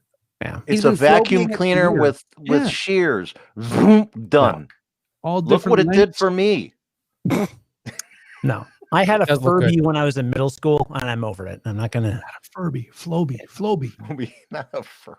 F to the L to the O to the B to the E. Flowbee. Was Flowbee a thing? Like, was that actually, do you guys remember commercials for that or something? Yeah. Yes. Oh, no. You guys are too young. Roger and I are old. I remember the Flowbee. And it was the hack joke of its time. It was airline food, Flowbees. Those were the big, what part of the chicken is the McNugget? Those kind of jokes. Yeah. But the Flowbee sales this year are through the roof. Of course, because everybody's at home cutting their own hair. Yeah. Cody, let me say this, and it was not in the book, so I'm not going to say buy the book and to read about this. Right, you had to cut but that. For about 10 years, the first 10 years of our daughter's life, I cut her hair. Wow. She had bangs when she was the whole time. A little kid. But I used to cut my own hair when I had it. I've only been to the barber maybe 3 times in the last 45 years. And that was only for like a wedding or something like that. Shears, I still have the long-handled comb, and I even have the electric shears that I use now, but to tighten things up, kind of trim things a bit.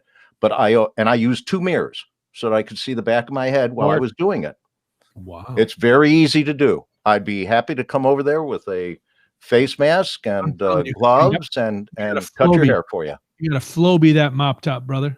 Yeah, the right answer to your question, Cody, is let Roger do it. Apparently, not you, not the missus. Let Roger go. And by the way, just what I'm doing and use industrial shellac to keep, because when it's not shellac down, it's like ha. Yeah. There also are these things called hats. You can go that road. The Flowbee has completely sold out, by the way, just 2 days ago. So you're going to have to get a black market Flowbee. Merry Christmas. Aftermarket. Yeah. This is the PS5 and the Flowbee are the 2 hardest things to get this holiday season. That's awful. I'm not gonna buy a used gamers out there. Right. No, I'm not gonna buy a used head vacuum cleaner. It's not. Well, what if you? No, he's already got one of his own. He doesn't need to buy someone else's used one. You got one in the house. See, the way you guys are describing this, though, I feel like I could makeshift it. If all it is a vacuum cleaner and like some trimmer, I can do that with two pieces and tape. No, there's different lengths of the attachments, and you put it on there. And that's what the trimmer is, and then just attach the vacuum cleaner hose, and boom, I made a Flowbee. Yep. Sure. And Cody, while I'm going to go out, I'm going to admit you're a good-looking man. You're not George Clooney good-looking. So if it's good enough for George Clooney, I started it with the nice. He's a good-looking man. That's true. No doubt about it. George Clooney. He's still using it. If a man his age can still be using it, he admitted he still uses it. But then you can give it a shot. George Clooney's face is so attractive, he can do whatever he wants with his hair. My face is not as attractive as George Clooney's, and therefore my hair is part of the package. So I need a fancy haircut. 100% true. Cody was right. Let's move on. Wow. Craig, do you cut your hair? What? Craig, first of all, Craig, I look forward to you duct taping a pair of scissors to a vacuum cleaner and putting it on your head. Yep. Definitely no injuries are going to result from that. I'm going to shoot that video the same day Roger shoots the stealing the whiteboard video. We'll put it all up on social media, see who goes viral. All right. Huge. 10 billion hits. Can't wait. I almost turned into the old man who told the kids to get off his lawn today, because I decorate the outside very nicely. Well, I've got this nice snowman out there, and I've got a beautiful new nativity scene. Now, I've seen people. First of all, if you're a parent of a toddler, don't let them touch other people's stuff. Right? That's like when I was walking Molly, and I'm sure Cody, you'll be a good parent. You'll tell, don't touch that. Just look at it. I've seen a million kids come up. They're punching the snowman. They're touching the snowman lights that are going up the walkway. Today I look out. There's a kid sitting in the nativity scene with her stuffed Snoopy. And the mom is just on the sidewalk talking on the phone, looking at the kid. And I'm sitting here in the office looking down, and I'm like, do I bang on the window? Do I go down and go, hey, could you get your kid out of the nativity scene? I don't quite understand it. Now, the kid seemed like a nice kid, not the second coming, not Jesus, or the third coming, not Jesus. Well, but she wasn't being Jesus. She was within the nativity scene. She's just a visitor with a Snoopy. This does sound like an enhancement. She was sitting in front of the creche.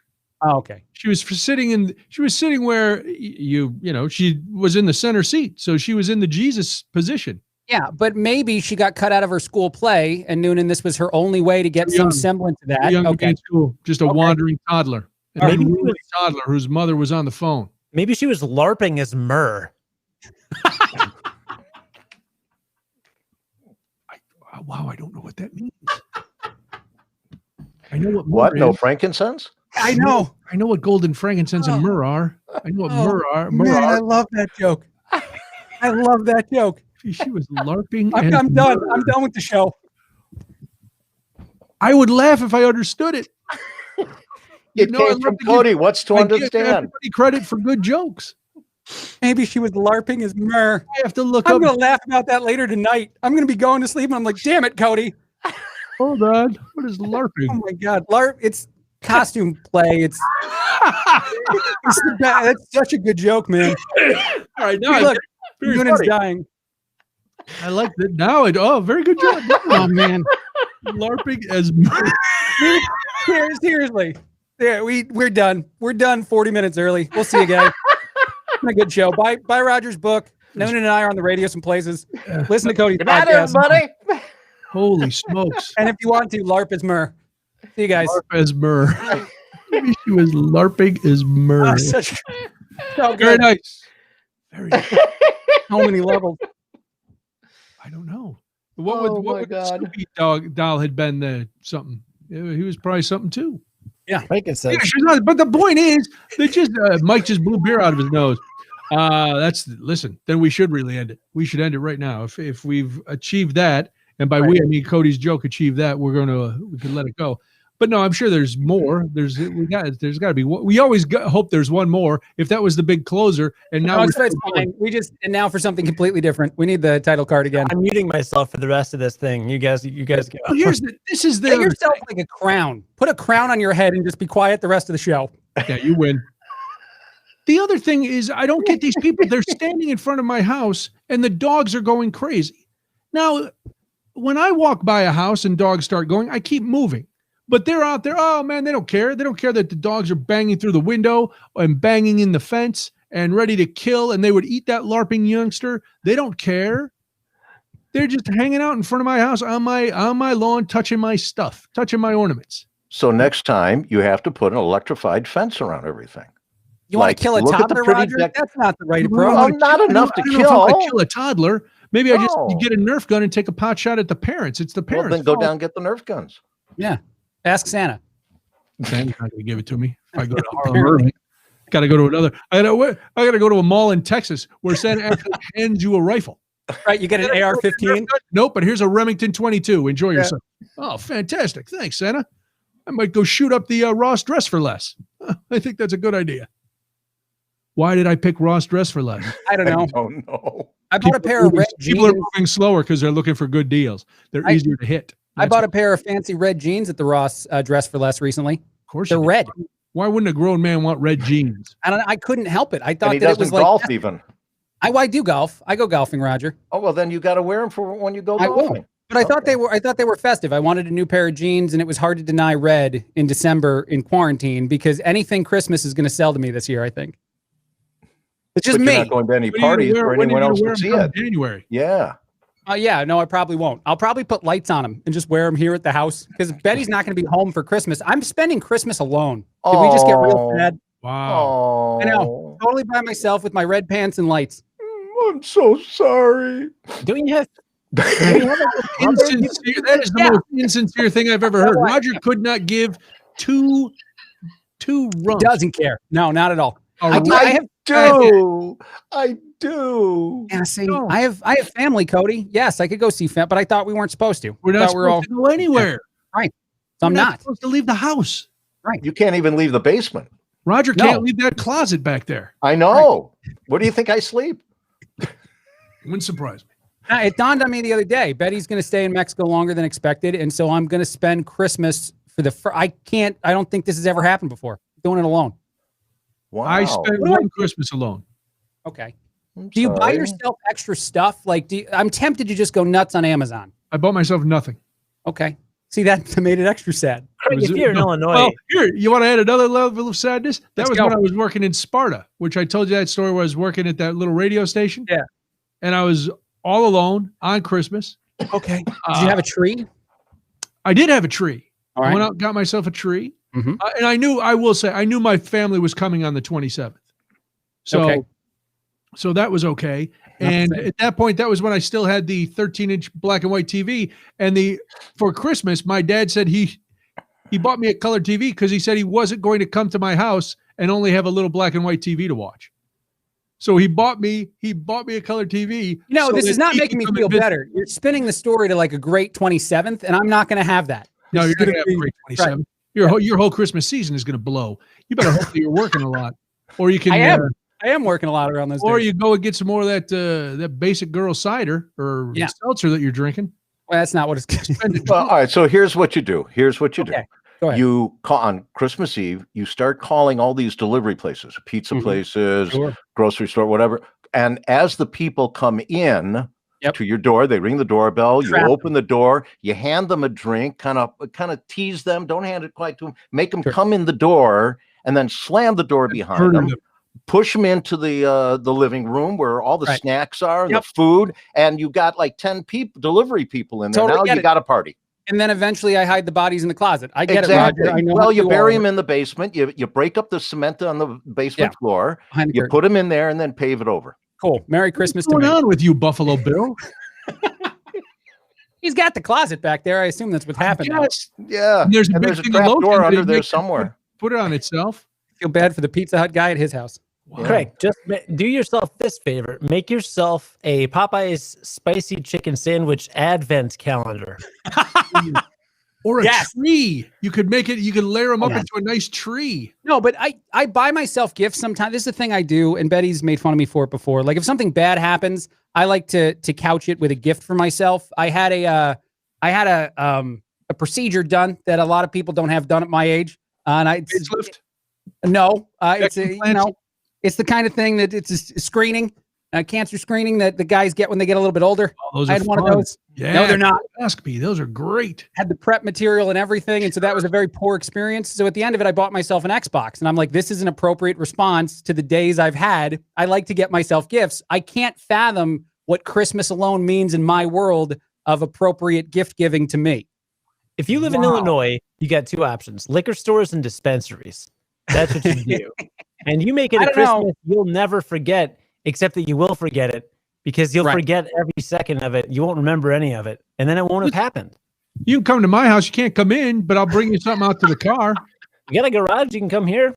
Yeah, you sit in my garage or on my deck. This makes it way better. I feel way better about that. My deck is decorated too, so it'd be very festive. And I'll fit in with my red pants with lights on them. Yeah, bring the red pants. Cool. You know, just be an ornament on your lawn. I have that, or stay at home for Christmas. Right, I'll let the dogs out. You know, yeah. If you can ornament on your lawn, you can sit in the nativity scene. A lot of people are doing it. Yeah, maybe the kids will come by and sit with you. Yeah. No, they'll look at the old man sitting in the nativity scene and just feel bad. I've never LARPed before. I can't pull it off now. I'm too old. Yeah, never say never about LARPing. Okay. I'm dressing as a panda. Going to pick me up some Chinese food. I just got a text from Molly. They at about 4:30, Debbie comes into the office and says, well, you're taping your thing tonight, right? Which is what they call the quarantine cast because they don't care. So it's like, that thing, you doing that thing? I go, yeah. All right, well, what we're going to do is we're going to drive to a field in Michigan because supposedly now this is, Debbie, I love Debbie. She's very smart, but she buys into some things on the internet, just like, a lot of other people do. There's supposedly this ultra dark field somewhere in southwest Michigan. No, not a monolith, but supposedly you could see the northern lights. Oh. And the northern lights are only going to be there like tonight and maybe one other night. Now, southwest Michigan is not anywhere near the Aurora Borealis. It's nowhere near the North Pole, anything like that. But supposedly you could see the northern lights. Yeah, and I saw really? a report from one of the Chicago weather people saying that, and showed a map of how far down the viewing area would be, and it came down near the Illinois border. Yeah. That's what she bought into the weather monkeys telling her she could see it. So she goes, it's about a 2-hour drive. So I said, when are you leaving? Now? She said, yeah. So she and Molly and Walter loaded up the car. They drove to Michigan. I talked to her at about 6:45. She said, we're here. You got to get out of the car and walk down this lit path. And then you're in the middle of this black field. And I'm thinking, this is just a ruse to rob every sucker who rolls by. Those cars are going to disappear real fast. Oh my God. So I just get a text from Molly, no lights, a lot of stars. We're on our way home. So they drove a 4-hour round trip to see the same thing that I'm going to see later when I take the garbage out to the alley. Merry Christmas. Merry Christmas. Are there monoliths out there though? There should be. I have not heard reports if there were monoliths or not. Can we go around the horn? Can I get everybody's theory as to what the monolith thing is? Like, what is happening? And be as specific as you can. Anybody want to take this? Just off the top of my head, I think it's a publicity stunt, kind of like over a couple of decades ago. What was that? The Hunger Squad team, Aqua Hunger, whatever. Yeah, and they used to be, people were painting the figures on the sidewalks as a publicity stunt all around the city. And I think that's what it is. And at Christmas time or New Year's, we're going to say, oh, here's the monolith, whatever. And it's going to be a movie or something, a TV show. Yeah, something like that. Yeah.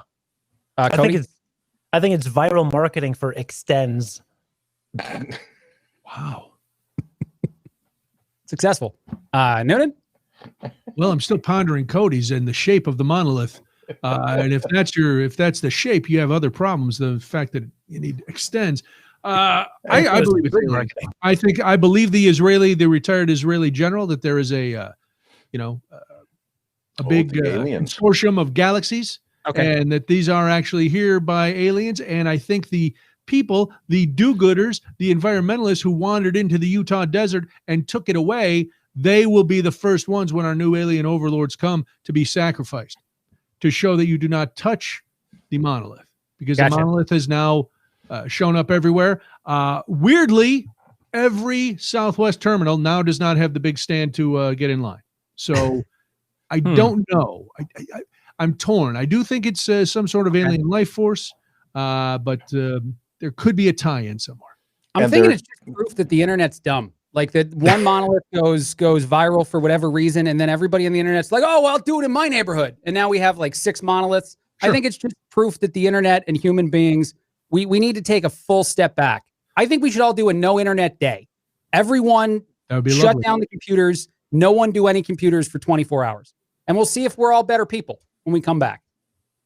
Probably will be. I think it's funny that it took you this long and it took a monolith to convince you that the internet is dumb. The viral monolith popping up everywhere. The viral monolith, no, you know what? The last thing. Not that we have to count the same election 87 times. No. But and not the Popeye's chicken sandwich, but it's the monolith. Not the fact that I shot a guy because I like a deep fried chicken patty. Right. But a monolith is it. Yeah. You know what Cody, you know what I think it is? It's the new TARDIS. Ooh. I think it just keeps popping up different places. And it's bigger on the inside. Way bigger. That's what she said. I was just going to let that one sit But there. also, as Cody would know, within the last couple of days, not only the aliens from that one scientist, but also apparently they have found like over 4,000 new galaxies with this new satellite imaging or whatever scientific readings that they're taking. They found all these brand new galaxies out in the night sky. So it could be from there. Doctor Who's a bad show. It's just not a good show. It's boring. Takes too long to set up. Too much. Too many pieces. Craig, Cody, go get Craig, you've had some bad takes. This is one of them. Yeah. Doctor Who's a bad show. Not good. Can't get in on it. And it's doctor changing all the time. None of it makes sense. Craig, Quantum Leap's not a good show either. Cody, then take him down. Come on. Yeah, go ahead. Doctor Who's a good show. You know what's better than Doctor Who? The Fast and the Furious movie franchise. You are a monster. You are a monster. You know what's better? Vin Diesel talking about the family after he steals some cars for an entire 2 hours.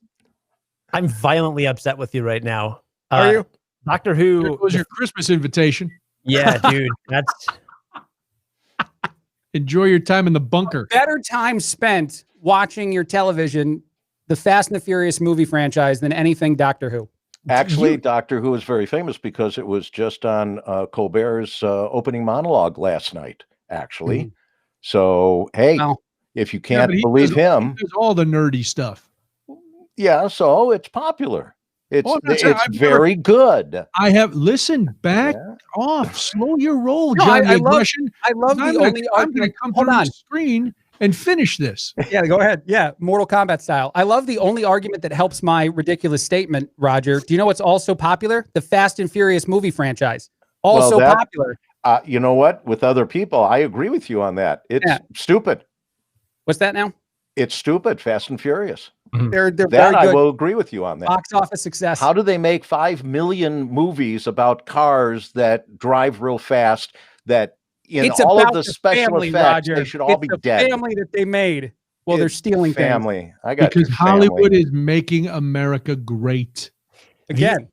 The only reason you're getting a pass, Craig, for saying anything good about the Fast and the Furious franchise is that The Rock is in it, and The Rock is objectively the best Hollywood person. He just is. Like, put The Rock in something, I'll watch it. I don't care. The Rock is good. Yeah, The Rock is great. Vin Diesel, also a huge nerd, actually. Seems like a cool guy. He's like obsessed with science fiction. I think he's the reason they made the Chronicles of Riddick movie, because he was like, I love sci-fi, I want to do this. It's crazy how you're talking about the next Doctor Who. In fact, I'm sure Vin Diesel is a huge Doctor Who fan. Checkmate. Right. I don't see, and this and is The Rock is supposed to be Black I have no Adam. opinion one way or another. I know Doctor Who is very, very popular. I know there was a scarf at one point. There's a bar in Algiers Point that has the little blue deal outside the phone booth or whatever it is that he gets in. TARDIS, sure. The TARDIS. I Googled Vin Diesel Doctor Who, and no results come up. He's never mentioned it in an interview, but he does have an honorary PhD, so Vin Diesel is a doctor. Wow. Dr. D. Dr. D. That was my porn name. When you were dressing as Santa without pants? That's right. I did a lot of seasonal work. little niche films, let's say. Now, three of us have a movie we're going to put on the internet. I have the one of me. What am I doing in mine? I forget what I'm doing. Roger's stealing something. I'm Brian's stealing something. Yeah, I forget. something. What were you doing? I don't remember. Something with the chicken sandwiches? I guess so. I know Cody's researching something. I can see his eyes darting. Yeah. Either that or he's high on PCP. I'm researching Cat on Doctor Who. Cat Clyburn says, love my scarf. I actually do also have the Doctor Who scarf that I actually wore a number of years ago when they had the, what was the new season premiered in the movie theaters. And I actually wore it to the theater. It was like, I don't know. It was either during my chemo or right after the surgery when I got out. I know they keep changing doctors. Is it a new doctor every time, or is it it's the same doctor, different person? Switched, where it's just Darren, but a new person playing it. No. They call it a regeneration. So it's the new doctor who has somewhat different memories, but can still kind of remember things they had done or like enemies that they used to have and stuff. But it is a new doctor with new experiences, and it's just whenever the actor decides they don't want to do it anymore. Do all the doctors meet up at the end of the hi-jinks and have a barbecue? Because otherwise I'm not in. No, but in several of the episodes, 3 doctors and the 5 doctors, and I'm trying to think of, there's a couple of the last ones, Name of the Doctor, I think, was one where a number of the previous doctors do end up in the same scenes helping each other. But it's because their timelines are crossing, because the TARDIS stands for How many of the emotional conversations deal with the fact that we're all a family, not by birth but by choice? First, and are they ear, nose, and throat doctors? Are they endocrinologists? Yeah, they are what type of doctor are they? How many high-speed chases exist in the Doctor Who franchise? How many what? High-speed chases. How many driving chases exist? There were a number. I think the 3rd Doctor had a beautiful car because he was confined to Earth. The TARDIS flight controls were disabled, and he stole that car. Brian, look at Brian. Yeah, let's just keep going, Noonan. This is the rest of the show. We're doing this for another 20 minutes, and then we're done. The number of card spacing in a piece of media is inversely proportional to how intelligent or deep it is. Inaccurate. Oh, inaccurate. Utterly inaccurate. Have you seen The Italian Job? Have you seen Bullet? Yeah, there you go. We go. The first one or the second one, Italian Job? Both. Either one. They're both good. I know about Bullet. Bullet, the most iconic car chase scene in cinema. Yeah. I haven't seen it. Excellent. Oh, Cody, you better watch yourself, child. Coming out with your big takes. And also, come on, the Transformers movies. They have car chase scenes. Obviously very intellectual. Over the hood of Bumblebee. They're unwatchable. Transformers 2 is so intelligent, none of us understand the plot. It's so smart, none of us can get it. None of us know what's going on because it's all too the same. It's just like Fast and Furious so well. It's the same plot. Yeah, they wrote it so well, it seems like it makes no sense to a regular person. But that's because the TARDIS is involved. Transformers 2 also has the same plot as the spicy chicken sandwich. Believe it or not. Same plot. There's about as much plot in that bread as there is in all of Transformers 2. Brian, you are so red right now. But we will say that the Transformers clock radio is, of course, just the perfect thing. Yeah, right? It's great. Right, great Cody? Yeah, you used to be a Power Rangers clock radio. Huh? Power Rangers. Oh, it's the Power Rangers. I forgot. My bad. It's fine. Well, out of sight, out of mind. I forgot what it was already. Yeah. Can't Power reach Rangers. It. Over there. All I remember about the first Transformers movie is they marketed around that shot of Megan Fox leaning over the hood. That's the second one. That's the second one. Are you sure? No, I promise you, the second movie is where she's fixing the car. Oh, I'm positive that's the Megan Fox. All I know is I went to the first one and it was so loud it gave me a horrible headache and I was done. How old were you when you saw this movie? 95? 42. A horrible headache from the sound at the movie theater, Noonan? Only that one movie. I don't need to hear cars changing into planes, robots. As Debbie would say, robots. No, It was fine when he watched the Disney movie the week after. Right, yeah, there you go. Listen, I watch all sorts of movies. I like them all. I don't care. Except I saw the worst Christmas movie ever the other night. Okay. Molly and I were flipping around, and we've started since Molly's home. We're watching more Christmas programming than I'm comfortable with, quite frankly. But we watched the Christmas Chronicles that came out 2 years ago with Kurt Russell. We watched the new one, Christmas Chronicles 2. I will give those both 2 mistletoes. Very nice, family-friendly Christmas movie. You don't have to pay too much attention. Kurt Russell, still cool. He's like 72, the guy. There's something about him. I think he's cool. He makes Santa seem cool. I'm worried about Goldie Hawn's face. Can we be honest? There's nothing moving on Goldie Hawn's face anymore. Here in her mouth, barely moved. The poor woman didn't want to age. And boy, oh boy, oh boy. Speaking about Transformers, she used to be a cute girl, and now she's a wax figurine. She's transformed a lot. Yeah, I see it. She is transformed. But so those were good. So the next Is it as bad as Meg Ryan? Yes. Okay. Yeah. Oh, that's sad. It's not good. It's okay. It's worse than even a Nicole Kidman. Wow. Yeah. There's a lot going on there. But if you get a chance to watch the Christmas Break-In on Netflix, do yourself a favor and pretend you're Elvis and Robert. I was going to say Robert Guillaume, but it's not. Just pretend that the TV is there and you shoot it out. You'd be much better than to sit through an hour and 46 minutes of this nightmare. Which halfway through, when I slept for about 20 minutes in the middle. But then I woke up and I went, this is really awful. And Molly said, yeah, we should have known it wasn't even trending on Netflix. Danny Glover is in it as a guitar-playing high school janitor. I have to talk to you about Netflix now for a second because have you guys seen? Did you see Craig winding up for that? It made me so excited that you guys discovered something that's not trending because there's a new feature on Netflix. Thank you, Sandy. There's a new feature on Netflix where you click a button and it just plays something random for you. It just picks something and it's like find an Easter egg in our collection of things that you're not going to go look for on your own. And now there's talk of Netflix creating a channel on their platform that shows movies. Yep, that's how I felt, Cody. One at a time, just shows you movies. Isn't that just television? If Netflix adds that, isn't that just TV? Yeah. Why is it hard for us to pick what to watch on Netflix? Why is that so challenging? Because there's too much. Because I find there's too much. I'm not, unless I go there looking for a specific thing. Like now I'm excited. The season 4 of Big Mouth is back. The most crass, politically incorrect cartoon ever made. And it is hilarious. So if I go looking for that, it takes me no time. But if I go, let's see what's on Netflix. Well, that's an open-ended question that is a horrifying pit to fall into.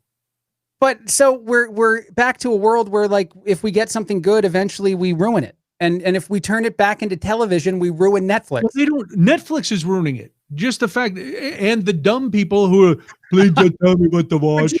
You were one of them. Something to watch, please. You just said you were one of these people. No, I'm not. There's too many choices. I said there's too many choices, but I don't want them to tell me what to pick. I'll take the time. I did when I went through all their Christmas movies, and for some reason settled on, hey, the Christmas Break-In. That seems fun. Click. Yeah. No, it's not. Blam. But you finished the whole movie, by the way? Oh, he slept through half of it. When you're that far in, you got to see how it turns out. I was going to ask, did you feel like you had to finish it because of how long it took to find it? No, I felt like I had to finish it because sometimes I just need to make myself miserable. In closure. Yeah, I need closure because it was like a bad. Got it. It was a horrible Home Alone ripoff. It was.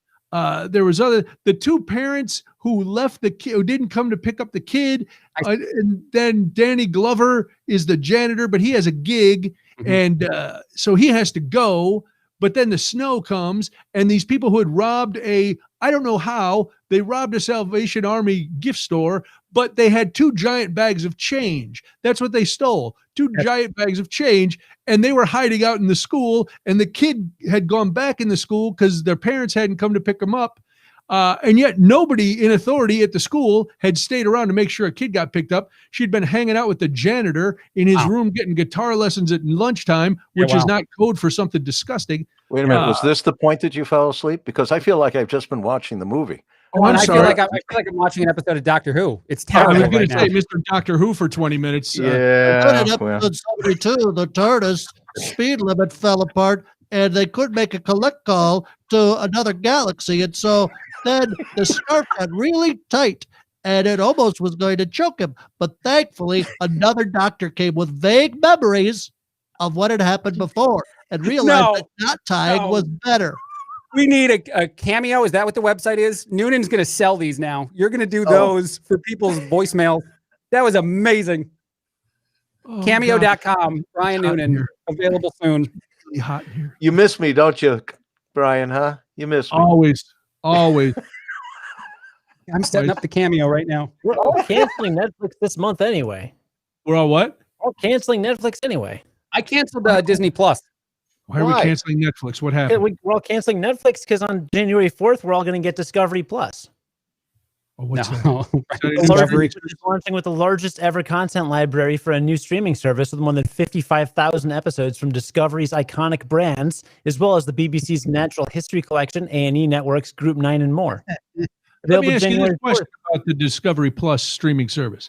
Is it going to be one of those deals like Peacock where they say everything's free, except nothing is free? You can watch 3 episodes of, some old sitcom for free, and everything else you got to pay for. Dude, I work for Discovery. Our logo is like a planet, not a dumb bird. No one likes peacocks. Peacocks are jerks. Out of curiosity, Noonan, what price do you want for the Cameo? Just to frame a reference, Gary Busey charges. What am I doing on the Cameo? Gary Busey charges $350 for each Cameo video he makes. Look at Rokan. Look at Rokan. Look up Rokan on Cameo right now. All right. How much does he cost? Look it up. What's Ro doing on Cameo? Ro is on Cameo. So, do you know what Cameo is, Noonan? Of course I know what Cameo is. All right. Who's going to pay me to leave him a voicemail message? If you do the Doctor Who thing, Rokan's $500 for a request. What? Yeah. That's Rokan is $500. Yeah, it's $2.99 to just chat with him though. So that's not so bad. So he's a phone chick now? He's one of those $2.99, by the way. It's $2.99, not $500. So $2.99 a minute? It doesn't say. It doesn't break it down. It's got to be a minute. All other stuff? I have not asked Ro this yet. I see Cody's and I don't hear him. Cody, you've muted yourself. For perspective, you can get Kevin Smith, award-winning film director, for $300. Mick Foley's $71. Yeah. Mankind is $71? $71.25. He throws an extra 25 cents. Mick Foley. Yes. Now, why? And I like Ro. Who's paying $500 to have Ro say something to him? I don't know. Santa Claus is only $65. I can't. It's. I've had not if it's the Harlem Irving Santa Claus. Apparently, the Harlem Irving Santa Claus is $375,000. Bret the Hitman Hart is $150. Is he still popular? Is he still alive? He's a legend, dude. I'm just saying. Look, I love Ro, but there is not a radio host in the world that should be priced above Kevin Smith. No. $300. Cooper's $150. Who? Winnie Cooper, $150. I don't know who that is. Winnie Cooper from the Wonder Years? Danica McKellar. Math genius? Yeah, you can discuss math with her.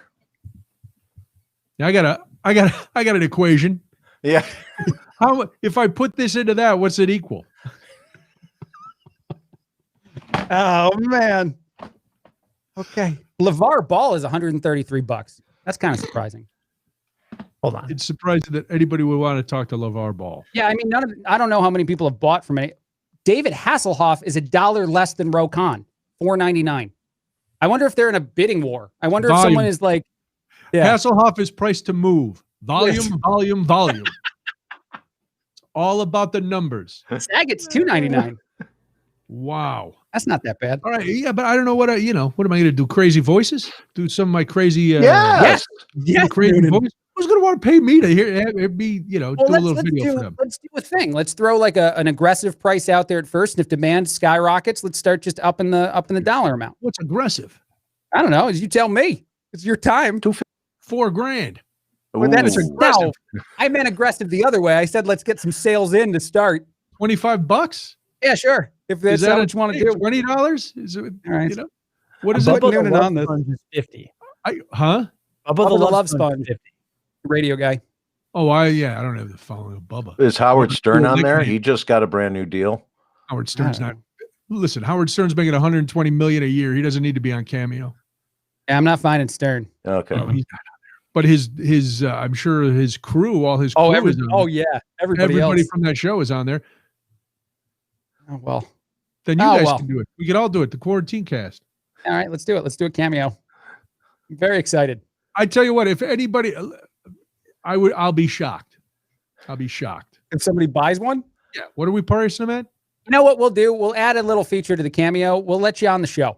If we make it like $50 and you buy one from us, we'll also put you on the show for like 30 seconds.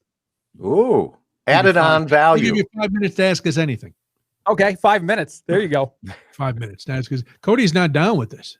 I'm No. down. You know, people want to hear from you, Cody. I'm getting an up. I'm charging an upcharge though. If you want me to play ocarina on it, it's double. You got to work their name into the song you sing with the ocarina. I can't sing while I'm playing an ocarina, Craig. Figure it out, buddy. watching Fast and Use that Furious little and having loop a thing. brain. Use the loop thing. You know, What the if- little thing with your. Now, will you that do people Depeche loop? Mode if somebody requests Depeche Mode? I can play Depeche Mode on the ocarina. Why not? No, you were Depeche Mode.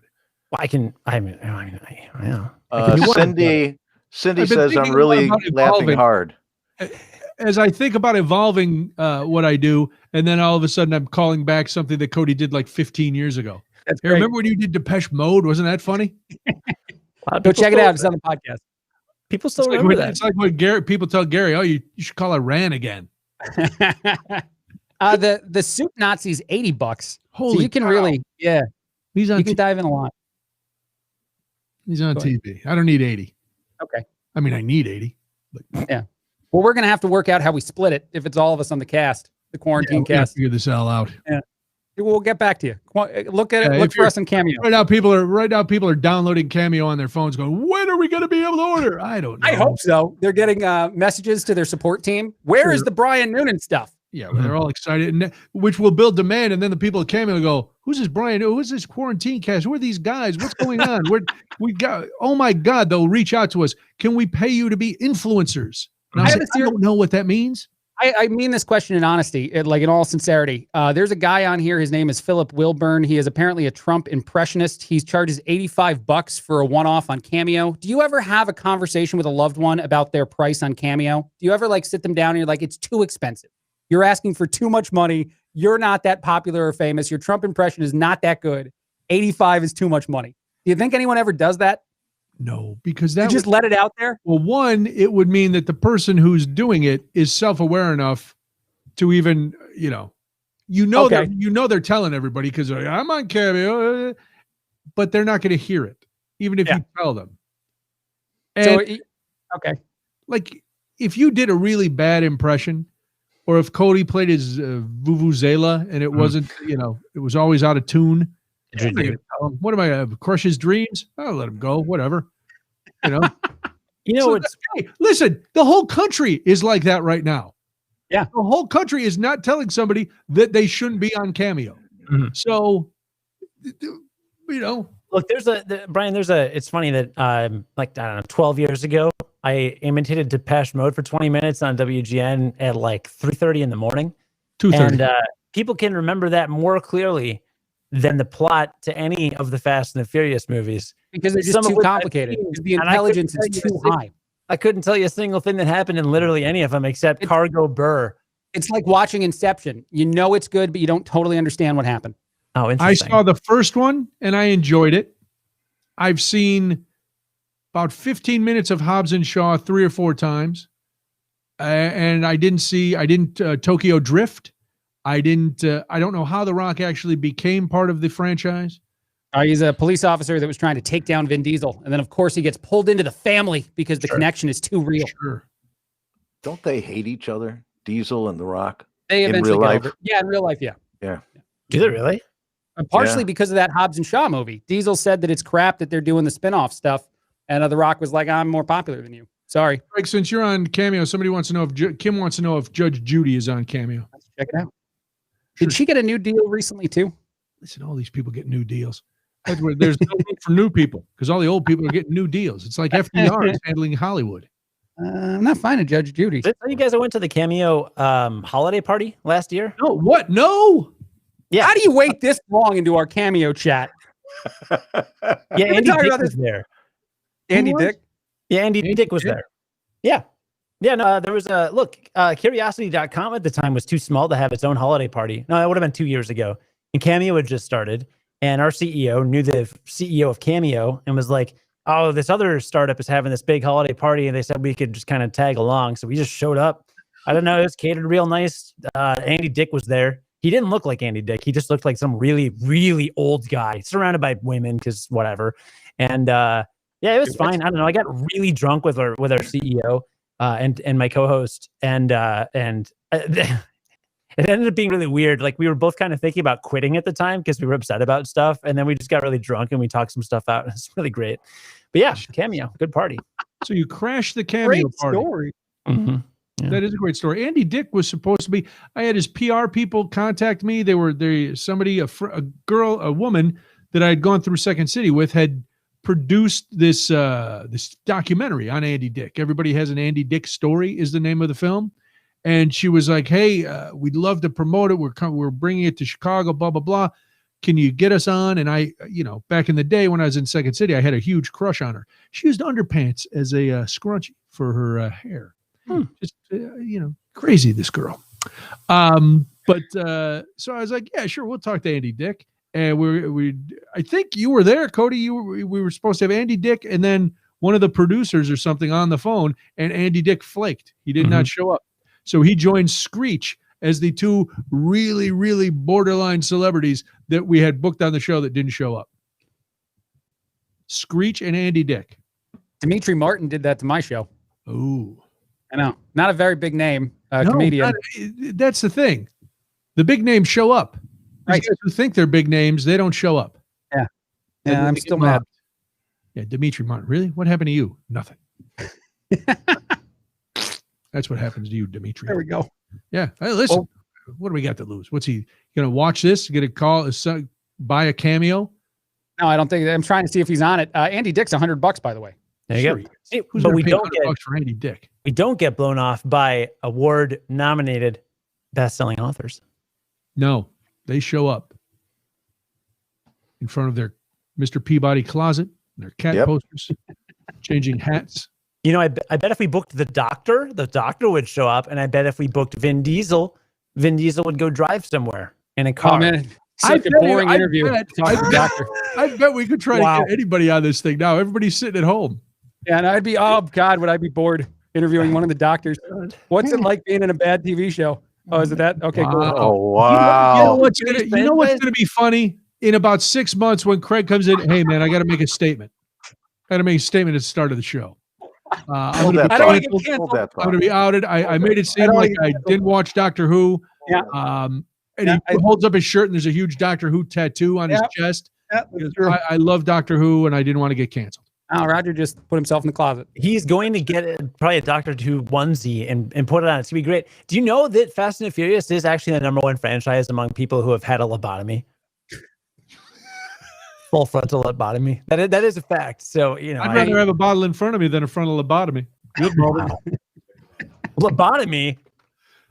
I hardly knew her. I thought Roger went to get a Tootsie Pop. A callback. Is that a Tootsie Pop? I don't know what's happening. He's got a lightsaber. It's like Carrot Top. Really? See, they're going to go back and forth now. Noonan, this is going to get bad. Go get something. What are you going to go? What was that? Whoa, there we go. You got anything behind the curtain, Craig? I hammer Thor. See, you got Najnamar. Yeah, that's not what it's called. It's not? Mjolnir. Huh? It's called Mjolnir. Mjolnir? Yeah. All right. Are you sure? I think so. I think that's how you pronounce it. I don't know. I love so you have Thor. See, Thor's hammer wins for me. Thank you. Let's go. Let's hold up our nerd thing. Where'd you get Thor's hammer? Chicago Costume. They gave it to me. Which one do you have, Cody? I screwed up. I have the Matt Smith one. The one that you have. I have the green one that you have, but it's in my costume box in the basement. I forgot. Oh, okay. And then I got this one. I got this one. I don't know who gave this. Somebody that used to listen to the show sent me one. I think this one. That's pretty sweet. Craig's hammer's okay, I guess. Craig's hammer's good. It's Millionaire. Mjolnir. No, it's Mjolnir. According to the internet, Millionaire. Not how you pronounce it? Yeah, it's Mjolnir. That's what it said, but I don't know. You pronounce it how you want. Thor's hammer.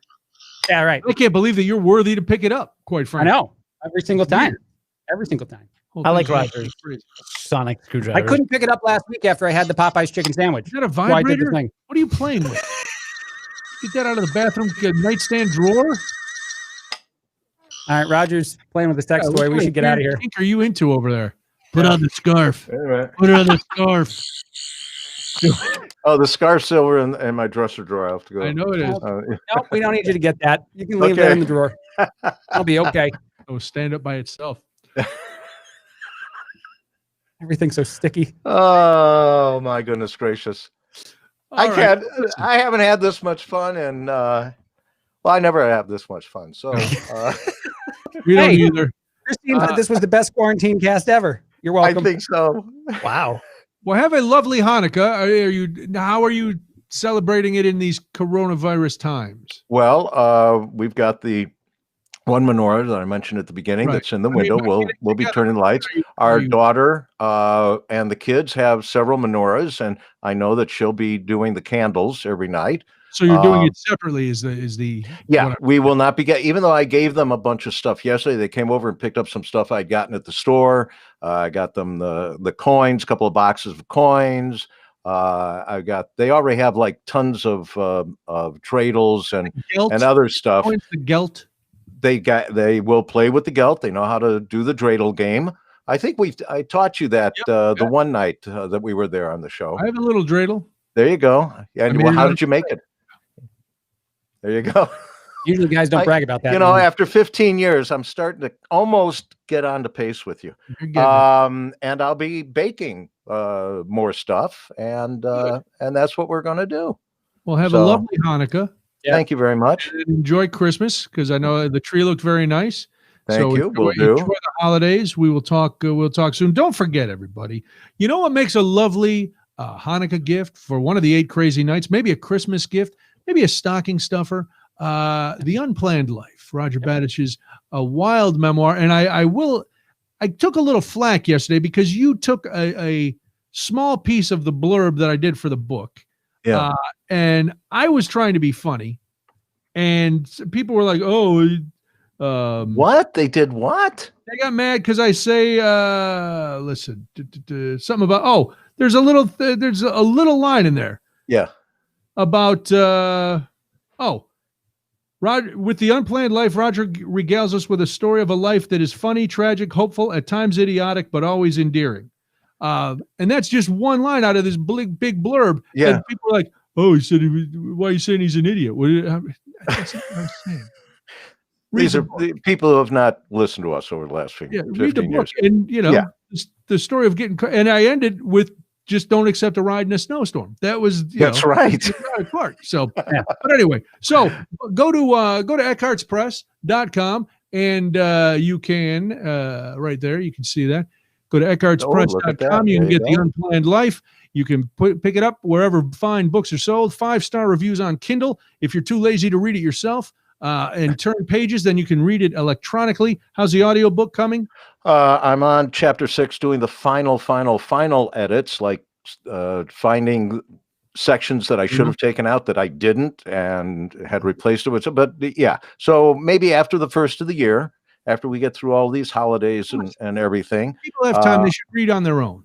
Yeah, you can read it on your own. But here's the trick about the audio is that some of the things that I refer to in the book, like audio recordings, or stories or things that happened, they're in the audiobook. So you can actually hear what I'm actually talking about in the book. And it's cool. Pretty cool.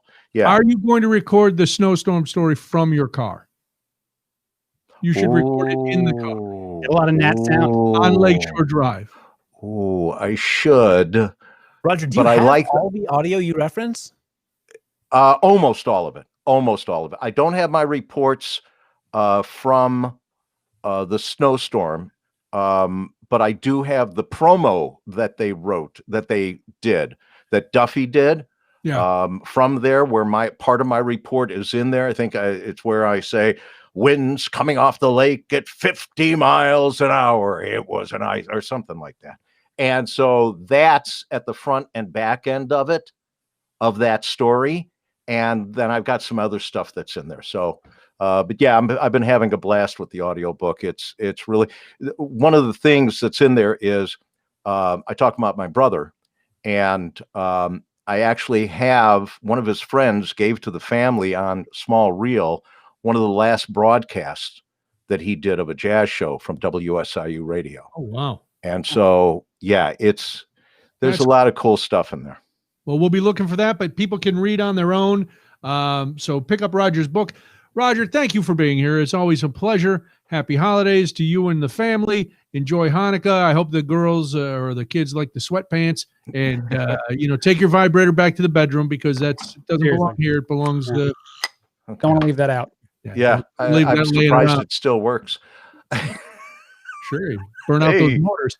Anyway, thank you guys Roger. very much. Good to see you. Wonderful being with you, and have a great holiday season. You too. See you later, Roger. Bye, Roger. Bye. All right, that was, of course, Roger Badish, our friend, as we start wrapping things up. But yeah, you can pick up his book. He might hurt you if you don't. Yeah, he was very aggressive tonight. Very aggressive. I see him. He's still listening, but yeah, he came at us. He did. Well, he came at me. Let's be honest. Right. I think it's all this time. He's been holding it in for years. Oh, you called him an idiot. So. Well, I didn't say he was an idiot. I said that's not how I read it. I'm idiotic. Okay. But that's, again, one line of like a 3-paragraph blurb. No, I apologize for all the hate messages I sent you. That's on me. It made me bad. I was like, oh, I actually said to him, I go, we should have edited that. He goes, no, the whole thing is great. And again, it's a big, long blurb that I put in there. Well, and Roger's a great sport. One word. Yeah. Now, as I'm reading it back, I'm like, it's really... Go read it all to us, Noonan. Give us the whole thing. No. Should I? I don't know. If you want to. You need to record it anyway for the audiobook. Yeah. I should record it. Roger Badish is like an onion. He has many layers, and if you're too close to him for any length of time, you'll cry. The tears will be caused by laughter, sympathy, or the act of shaking your head wildly in disbelief. If you've listened to Roger on the radio, you've no doubt experienced all three. I know I have. With The Unplanned Life, Roger regales us with the story of a life that is funny, tragic, hopeful, and at times idiotic, but always endearing. You want to laugh with him, cry with him, hug him, and shake some sense into him all at the same time. Finally, we can stop saying, wait, what did he just say? When Roger finishes a story, we can reread his various tales and marvel at how a kid from Chicago could have enjoyed such a full and undoubtedly unplanned life. Just remember, if he offers you a ride home in a snowstorm, take the bus. He even got the name drop in. That's very well done. Yeah. So I thought that was good. Yeah, except for when he called him an idiot. Yeah, I don't think people would have expected nothing less of me. People don't look for us in Cameo. We'll insult you there. I'll call you an idiot. I don't care. Give me $25. You're gonna have to set up some account, because Cameo takes a cut, don't they? I'm joining it. I'll put us all up there. It's very exciting. Very good. Take care of it. It's very nice. Cody, what are your any plans? Anything new? It's next week. It'll just be us. So it's always fun to have four. But you were very quiet tonight, Cody. Are you okay? Yeah, I'm good. I'm very good at internet broadcasting, so I know not to talk over people. So that's true. Oh yeah, I'm not good at that. You're all very good at that. But I'm better at it. Yeah. No. Look, after the LARPing Myrrh, like there was no reason to even be here. I should have. You actually had two of the biggest jokes tonight, if not the two biggest jokes tonight. We need a king hat. We need a crown, and we need to give it to one of us at the end of every show. We need to do that. No, Cody gets the belt. I have said this to Craig off air, but Brian, most of my time working with you in broadcasting, I was producing. You were hosting and driving the show, and I just kind of hung back, and I just kind of dipped in when I needed to. And look, man, that's my sweet spot. I'm fine with that. I don't need to talk. This is not a competition who talks the most, right? Like, you guys get it going on. I'll just chill, and then when I've got something, I'll throw it out there. So I'm good. Expect on the Quarantine Cast to not always hear a lot of Cody, but I'll try to make it worth your while when you do. You know what I'm saying? That's a beautiful statement. I won the competition of most words said in one show today. So Did you? I also think the fact that Cody was drinking before the show, then his peak, he hit his peak like at the beginning, and then his energy was kind of waning, and he was able to summon all his courage and everything down in that pit, and he came out with the LARPing line. Oh my God. And that was a winner, and he had already had one. So instead of going for 3, the rule of 3s, Cody left it at 2. Still good. Yeah. Still outstanding. Right. I was waiting for another one. And the other thing is, you sent me a text message of kind of like your rundown for the show and what we're going to talk about. And, and Craig's big statement at the start of the show was on there. And I looked at it, and I looked at my wife, and I looked back at the phone, and then I looked back at her, and I was just like, nothing has happened in my life. I have nothing. It's very hard. It is really hard because, but we've turned for years nothing into incredible content. No. You've had a life before. Like you're you like MC stuff with the Irish American Heritage Center. You're like introducing Bill Murray at banquets. Sleeping with Santa under an escalator at Marshall Fields. There you go. And things. We did stuff, so it's tougher. But I'm thank God for the spicy chicken sandwich that saved the show, Craig. Yeah. Craig started off. I don't think it did. I don't think it did. I didn't know if that was going to work. I told Noonan before. I'm like, I'm going to try a thing, and it's just because it's the Quarantine Cast. That was all I heard. I'm going to try a thing. Yeah, I want to make a statement. I'm going to try a thing. I'm going to watch it back. I don't think it worked, but it's fine. What do you mean it didn't work? It spurred conversation. We had listeners driving. We had listeners driving through Popeyes to try the sandwich. It worked. We did. What did you expect to happen? I don't know. Popeye to call? I thought everybody would be weeping with tears of joy at some point. I don't know. You expected us to care that you had a sandwich? I didn't have a sandwich. My life changed. Mm-hmm. Okay. That happened last Tuesday. Well, my question still is valid. You expected us to care? Well, isn't that cold? Yeah. Is it good cold? Mm-hmm. Okay. It's still real good. That sandwich is good. Mm-hmm. It's not I'm going to kill somebody good, or I'm going to get in a fight with somebody good, or I'm going to wait an hour for it good. But just not good enough for that. Like, it's close. I don't know if I would fight somebody over any food. I'm glad we did, by the way, a post-show analysis while still broadcasting. That's maybe my favorite part of the show. We should do this every week. I like the show meeting. Why waste time on show meetings when people aren't watching? Yeah, just doing for people. Have a lovely week, gentlemen. We will all we'll all be back here next Wednesday, I think, as long as everything goes well. Craig, tomorrow and Friday, is it? Tell us about when you finish. Friday, I swallowed. Tomorrow and Friday, I'm in for Chad Benson Show. It's on a lot of different radio stations, but you can find it on Radio America's website. You can just stream it. It's live from 8 o'clock to 11 o'clock our time, 9 to noon Eastern. It's a fun time. It's political, so you're going to hear some more politics than you hear here, but I try to have fun too. Very nice. And Cody, the daily podcast is back. Curiosity Daily Podcast. I'm back on it. Yeah, curiositydaily.com. It's a part of the Discovery family of brands. People throwing roses. They were so excited that you were back. Or was it like, who's this guy? I got a couple tweets that people were like, "Where's Cody?" So some people seem to be glad I'm back. Hopefully that'll stay. We just crossed the 550 review threshold on iTunes. Oh, so it's pretty cool. Been at it for a while. Submitted for some awards, all that stuff. It's good. But also follow me on Twitter at Producer Cody. Tomorrow I'll be tweeting about my experience with the spicy chicken sandwich. Fantastic. That's very nice. All right.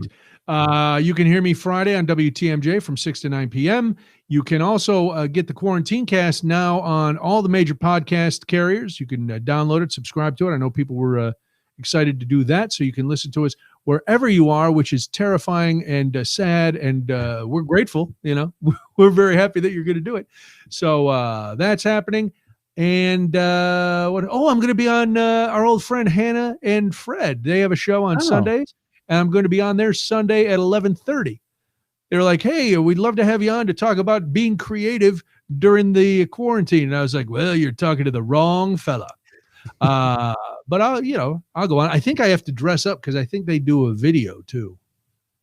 They do a video, yeah. Tell them about hi. I was on their show like a year ago or something when there were 3 of them. Wait a minute, you were on a year ago? Well, this is awkward. I know Hannah. I know Hannah too. Yeah. Well, I'm not invited. Mine's not coming. I'm going to be on the Hannah and Fred show. Never so far. Want me to drop your name? No. Please don't mention me at all. Oh no. When I say the quarantine cast, I'm going to say who's on it. And I go, well, Cody, you had him on a year ago. Right. And then when they say who after you say Craig Collins, just walk out, Noonan. I'll just turn everything off. I don't need this. It's 11:30 on a Sunday. I should be drunk on mimosas. This is a lot of crap. Then I just throw up my hands and storm out of the office. Then I sit one of the dogs up here. They do the interview and nobody notices. Nobody cares. There you go. So that's what we got going on this week. That's what's happening. Good luck with the chicken sandwich tomorrow. Thank you. No, I know I'm gonna have one tomorrow too. Yeah, this is Cody's got his intervention for the Bourbon County Stout, and you obviously are developing one for yes, addiction to the Popeyes chicken sandwich. Yeah, it's delicious though. Try it out, everybody. This is, and I'll leave us with this sad visual of Christmas night.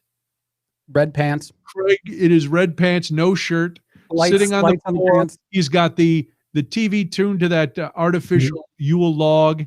Yep. And I've actually wrapped in Christmas wrap. Sorry, what?